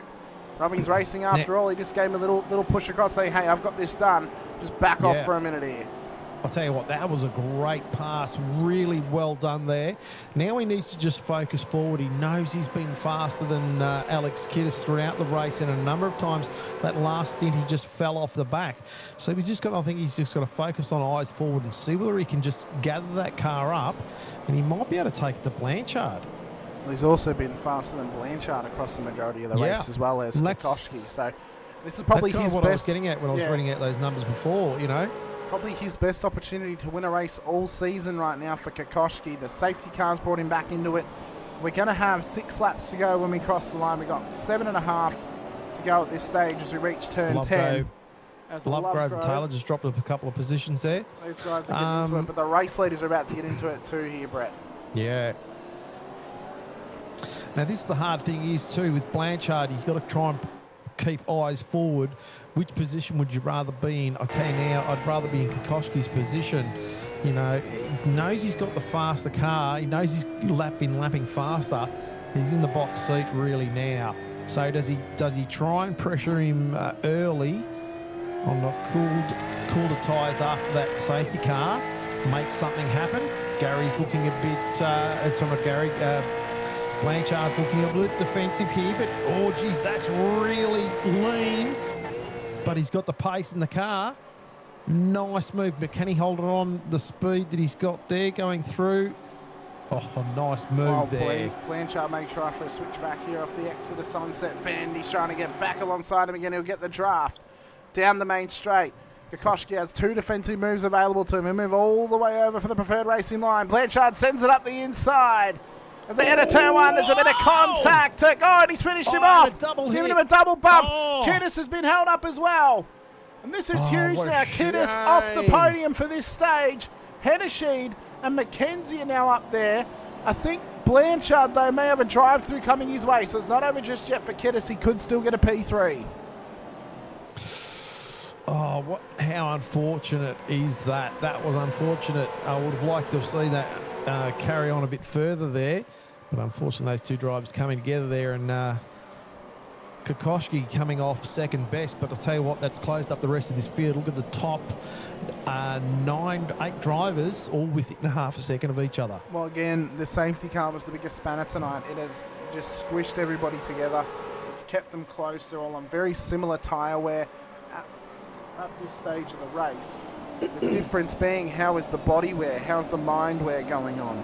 You've got 5.5 laps to go. How well can you withstand the pressure that's being applied to you, but also how well can you apply the pressure to somebody else? They're the 2 biggest tests now in the final few laps of this race. It's not just about getting into the end anymore. Now it's about fighting for position, fighting for a race win, and fighting to get onto the top step at one of the most historic sports car venues in the world, in Sebring International Raceway down here in Florida. And for Blanchard, it's been a long while since his last win. Same for McKenzie. Hennessy, well, he's already got one this season. We claimed he would be a contender for the championship before finding out he's going to miss a round before the end of the season, and that could knock him back a couple of positions. But for Blanchard and McKenzie, this is now bragging rights opportunity tonight, Brett. Bragging rights to get yourself a win late in the season and take away some points, crucial points, from those contenders in Degoe, Kiddis, Manuel and Randall at this stage as well. So just looking at Blanchard's lap time, best lap time as we did before, he's is 6:028.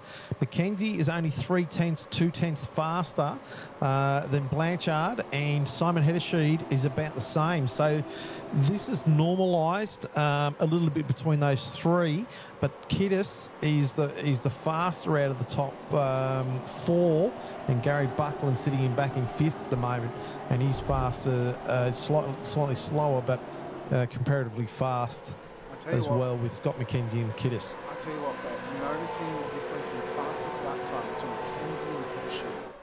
This race, McKenzie's fast lap at 2:05.8. Hedesheed's at 2:06.02. So it's about 0.2 faster. 0.2, best lap. yeah. Last lap, it was 0.2 the other way in Hedesheed's favour.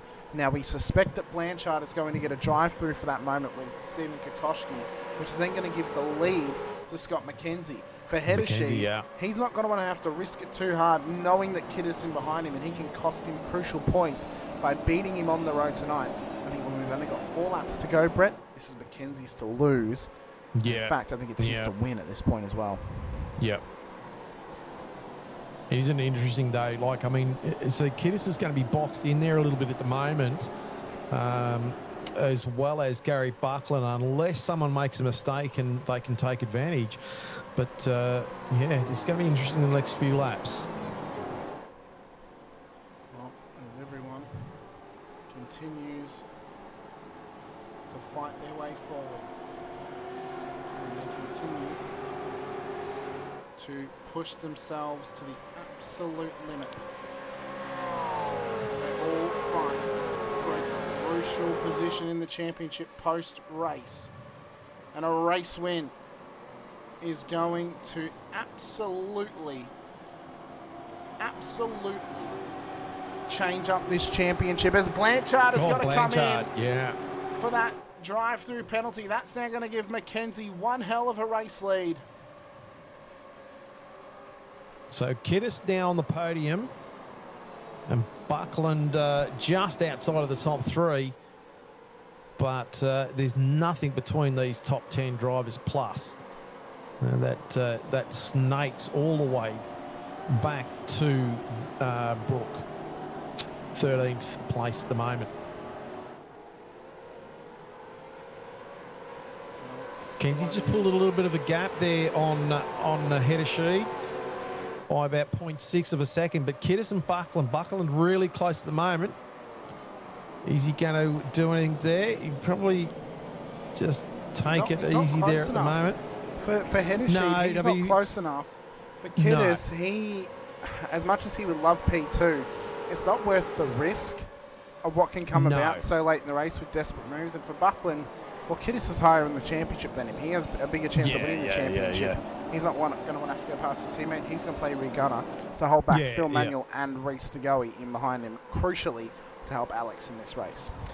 Yeah, well, I think it's like I said before. If anyone makes a mistake, they're going to be on them like white on rice. But you know, yeah, you're right. Buckland's just going to protect Kiddis there a little bit. It's incredible how the pressure just ramps up a bit as if we get a late safety car, and everything just starts getting a little bit desperate in some terms. It just shows, people who have got the concentration, the ability to block everything out and just eyes forward and just keep concentrating. That's all they've got to do now for the next 3 laps of this race. We're on lap 47 of 50. 3 laps to go. And it is maximum pressure moments like this where drivers have got to try and pull out crucial tooth and nail procedures to try and exercise a positive result leading into the final 3 rounds. So Kiddis still in firing range of header sheet, not close enough yet. Buckland slightly dropping back 0.7 off the back of Kiddis. I think he's trying to hold back Manuel and DeGoey. He doesn't want to put Kiddis under pressure. He wants Kiddis to build some gap. You'd assume that they'd also be talking on comms, letting each other know what their thoughts are. 100% be doing that at this point of the race. 2 3/4 laps left of Sebring. What a race it's been tonight for the longest night in Racecraft Simulations V8 Veterans, the 300k Enduro. Remember the days when we used to have 2 of these, Brett, instead of just 1. Matt Stoyles and Randall. Yeah, Randall's trying to battle away with Stoyles here, trying to make up the position. He's on the outside. Oh, has he made it stick or what? What a move for Randall on Stoyles. Roy Clark just tucked in there as well. We talked about Roy Clark earlier, so he's still up 10 spots. Matt Stoyle up 16. Ron Allen up 16. But Mick Clifton up 20 in 7th spot at the moment. A great performance tonight as Tannock and Weston are getting into it with each other back here, Brett. Both of them off the road. Wild. It is getting wild back here. Blanchard just come past them and they're banging doors back here. This is getting wild down the back of the pack. Andrew Gully's got the box seat here to see what's going on. He does indeed. But it is really firing up between them. at the back end of this race for Matt Tannick. Stoyles closing on the back of Western. Randall again. He's just starting to pressure him once more. And Clark putting Buckland pressure on the him back as well. of Kiddis. Yeah, he's all over him again. But again, Yeah. wants to just help his teammate. 2 laps to go here at Sebring. For Mackenzie, It's funny how it's stretched. Go. I was going to say, for Mackenzie, it's now imperative that he survives the next 12 kilometres of this circuit and of this race. He's just got to hold on to his gap here, Brett. You can't be looking behind him. Just hit the markers, hit your lap after lap, and just keep it nice and tidy, because we've seen enough mistakes tonight from race leaders and other drivers as well, having moments down at turn 10, at turn 7, and other corners as well. And the most important thing for Mackenzie, as Kiddis looks up the inside ahead of she, not quite close enough to the inside line. For Mackenzie, the most important part is now focused. You've got 1.5 laps left to go. You've got roughly 10 kilometres left, or 9 kilometres left of this track here tonight, of this 300-kilometre race. All you've got to do now is just keep pushing on. As Damon Fisher has gone off down at turn 7, I think Kokoschki may have been involved. I'm unsure, but it is really firing up here in the back half of this race, Brett. Oh, it's going off. Going absolutely off now. I think it's definitely Mackenzie's to lose now. He's got about just over 1 second gap. So I think he's pretty safe if he just doesn't make a mistake. He just keeps it on the straight and narrow. I think it's his to lose at this point. Hedesheed, he's still under fire from Kiddis and Buckland, and Phil Manuel closed up there as well. Still to go in Clifton there behind as well. So yeah, he's still not off yet. Have a look at Kiddis on the outside of Hedesheed. As we see Kiddis trying to run around the outside at Sunset Bend. And as they come through, Hedesheed will lead Kiddis at this stage, but Kiddis is trying to come back at him again. 6 kilometres to go of Sebring. One more lap, the white flag's out. Can he get the drive into the corner? Kiddis couldn't. Hedesheed did. And he now just edges that car ahead of the Mustang in behind him. He's not willing to send it in at turn 1. And we have got 1 lap to go, Brett. Lap 50 of 50. The 300k is about to get ticked over at the end of this lap. That goes to show that Kiddis is not prepared to just sit back and take third. He wants to have a crack at second spot. So if Hedesheed makes any mistake, or if Kiddis gets a run on him, he's definitely going to try. Hedesheed just had a little wiggle in the tail. Watch Kiddis now as he'll try and possibly have a lunge after the mistake from Hedesheed through turn 5. No, he wasn't quite willing to do it once again. Oh, but he's locked it. Oh, he's locked it up. He's been absolutely baited off the road. Kiddis comes past. Buckland does as well. Hedesheed's thrown away P2 here tonight. Oh, and the intelligent play of Kiddis to sell the dummy has worked an absolute treat as the going up the inside of Manuel now. Into the top 5 goes the SLS racing car. So DeGoey up 14. That's a massive effort there for DeGoey. Fantastic for Scott McKenzie, sorry. Up 10 in first spot at the moment. Definitely his to lose. He's got to hold on for a few more corners now. McKenzie, he has got 1, 2, 3, and then 4 corners left. Not even 2 kilometres left of this race. Only a kilometre left to run. And with a world's worth of gap in behind him, back to Alex Kiddis. Scott McKenzie is going to take an all-time victory tonight for Misfits Racing. Put himself in the right position. Perhaps it was a little bit of good luck. Perhaps it was well planned, but nonetheless, through Sunset Bend he comes. Scott McKenzie is a race winner in season 26 of Split 2 as Hedesheed. Well, it said he was up to P2, but he wasn't. It was Kiddis to Buckland, Hedesheed, and then DeGoey, the top 5. Manuel, Clifton, Viger, Randall, Stoyles, the 10. Clark, Allen, Brooke, Fisher, Horsell, the top 15. But what a race win for Scott McKenzie. I'll tell you what, if you didn't mind a bit of good racing, that was definitely it, those last few laps. So had a bit of everything there. And well done to Mackenzie holding it out in front. He actually started to pull gap. And unfortunate there for Hedesheed coming unstuck there. And well done for Kiddis to drop to pull that into second spot. Talked about Kiddis earlier. You know, this could be the shining light that he needs just to sort of push him further on in this championship. Well, that's exactly right. I'm just checking through who we've nominated thus far this season for Driver of the Day. Just so I can double check. Yeah. So performances at the moment, I mean, look, Mick Clifton up 20 spots. He's done a brilliant job there. I know Randall, shout out to Randall because he did have a massive comeback. He's up 3 into 9th after having trouble early in the race.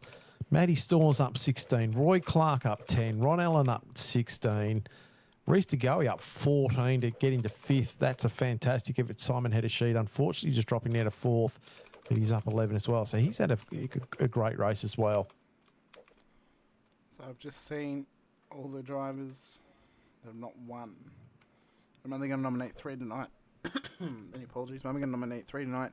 Reece DeGoey, Roy Clark, or Mick Clifton. Get your votes in the chat for Driver of the Day.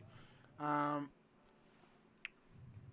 am absolutely pooped, Brett. I don't know if we'll be able to get through the post-race highlights tonight. Oh, come on. No, we have to. Come on. Don't do it to us now. Okay. Hold on there, Tiger. Okay. Well, it all starts on lap 1, of course. Back with the green flag start. And what a start it was for some drivers, including the race leader, Michael Jones. But it wasn't too far after this, and the exit of turn 1, that Craig Friend has had an absolute horrific incident with Bruce Tannock as they come up through turn 2. Tannock has just served him across the wall. Oh, that was huge. Absolutely huge. He was really lucky to get that car spun around like that. And a further incident down here at turn 7 with McCune on the outside of Randall. Well, Randall's got nowhere to go, and McCune just comes across his nose, so off the track he goes down there. Sean Cullen as well, a first major incident first of all. This was down, and I believe this is down turn 3. Just loses the rear end, and around she goes off the road as well. Further back we have Andrew Galley having an incident with Andrew Hoffman as well. Further back down the order too. That was Roy Clark on the inside. The C's open up and Hoffy goes off. One, that. That's a real tough one. I mean, there's not much more you can say to Andrew. Andrew Galley's on the outside. What more can you do? Then Randall getting held up at this moment here. So Parker and Monday making contact. Randall goes to take evasive action, and then contact's made, and that's what slowed him down and dropped him a couple of more positions as well. So again, another tough one for those competitors. Pit stops, well, there was plenty here tonight. And then we got down to this one, which is a little bit controversial post-race for these drivers between Paul Burns and Halil Cesar. Now we can see here Halil's alongside before the turn-in of the corner. Paul just comes across the nose, contact's made. Not much more Halil can do on the exit. The car just kind of zooms off him, so he has to keep on going. And ultimately for Halil, he drops out of the session due to a packet loss issue as well. Now we're going to try and zoom all the way down to find the next big incident. This was a huge one. This is what brought out our safety car for Bruce Tannock. Down at turn 14, he hopped the curb, lost the rear, and watched the impact. Bang! Straight into the wall. That motor blew before, because the motor blew as he hopped the curb there, I think, just prior. Well, there was also this one here for Michael Jones. Money shifts the race leading Mustang off the road. Engine goes, and out of the race lead he goes as well. Shame for Jones. It's a real shame.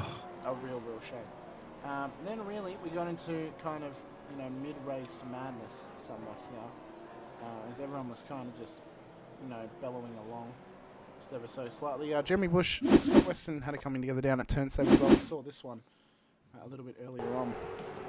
We saw the back end of it actually a little bit earlier on as well. So Weston up the inside of Bush, and he's alongside before turning.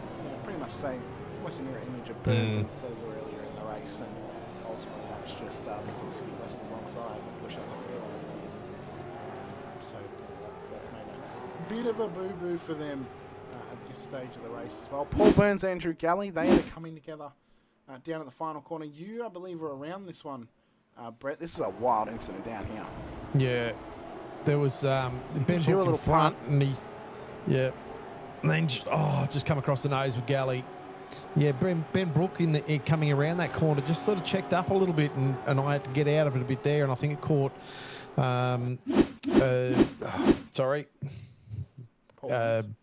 Paul Burns. Sorry, mine went blank there for a second.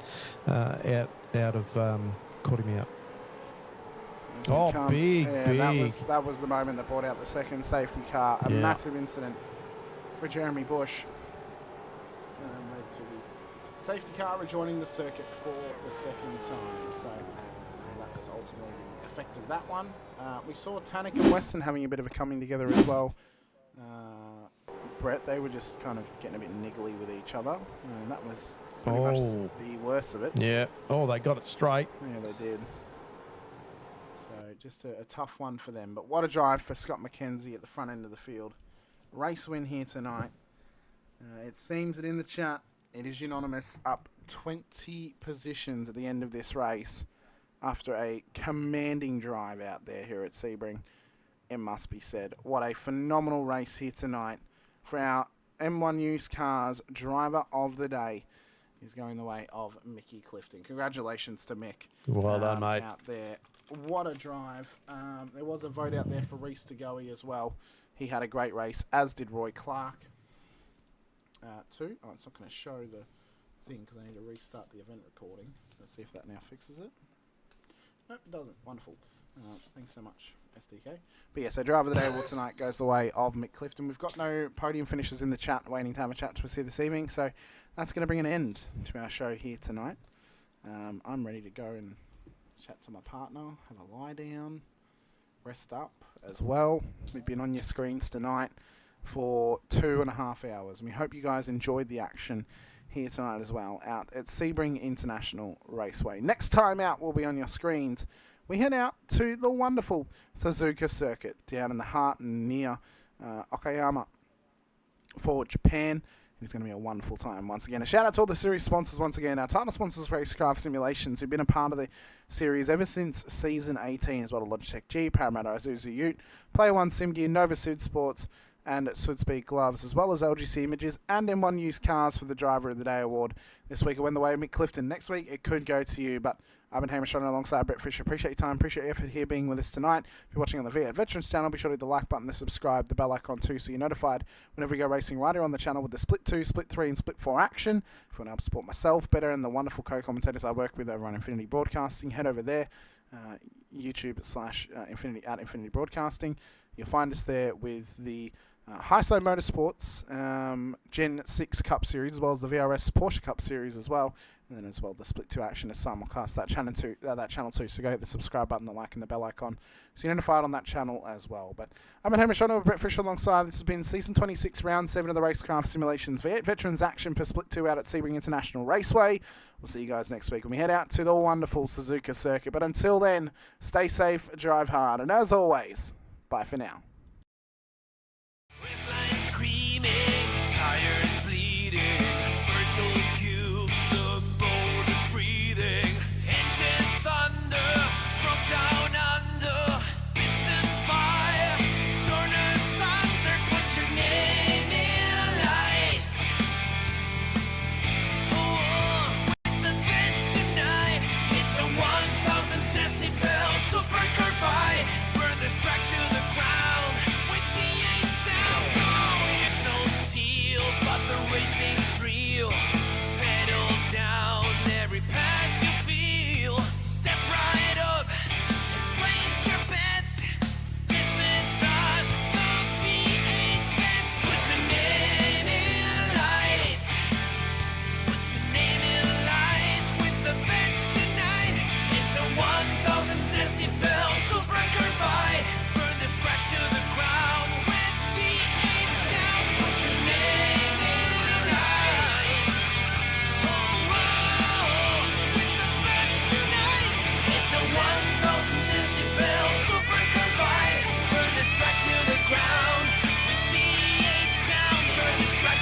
ground. Come on now, put your name in lights.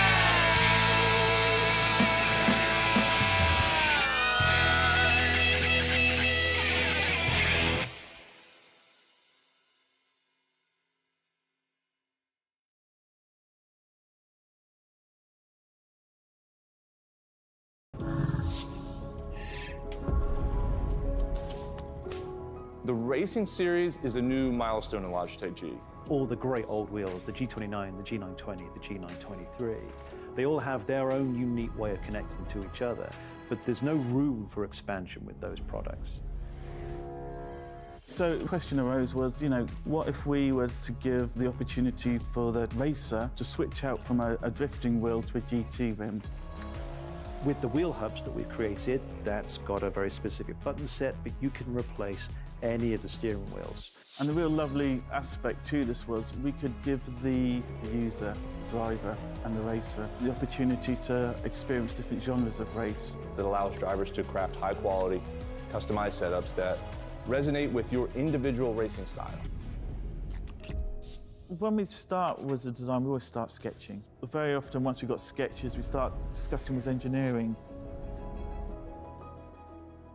We had 3 rounds of engineering testing or user testing where we invited in users from sim racing, and every single round of feedback we refine, the product based on what they tell us.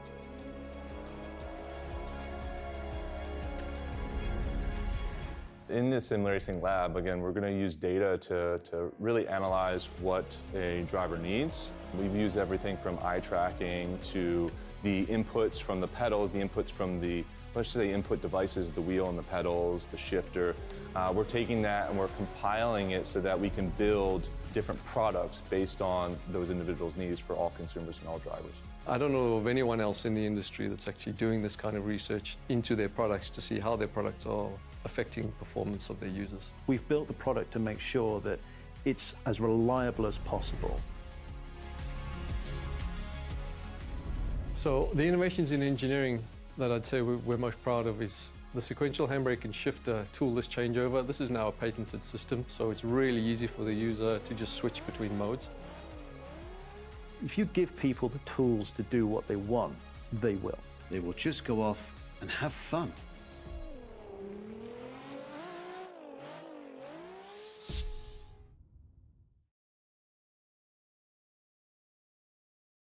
Introducing the Rackraft PT1, custom-built full chassis racing simulator.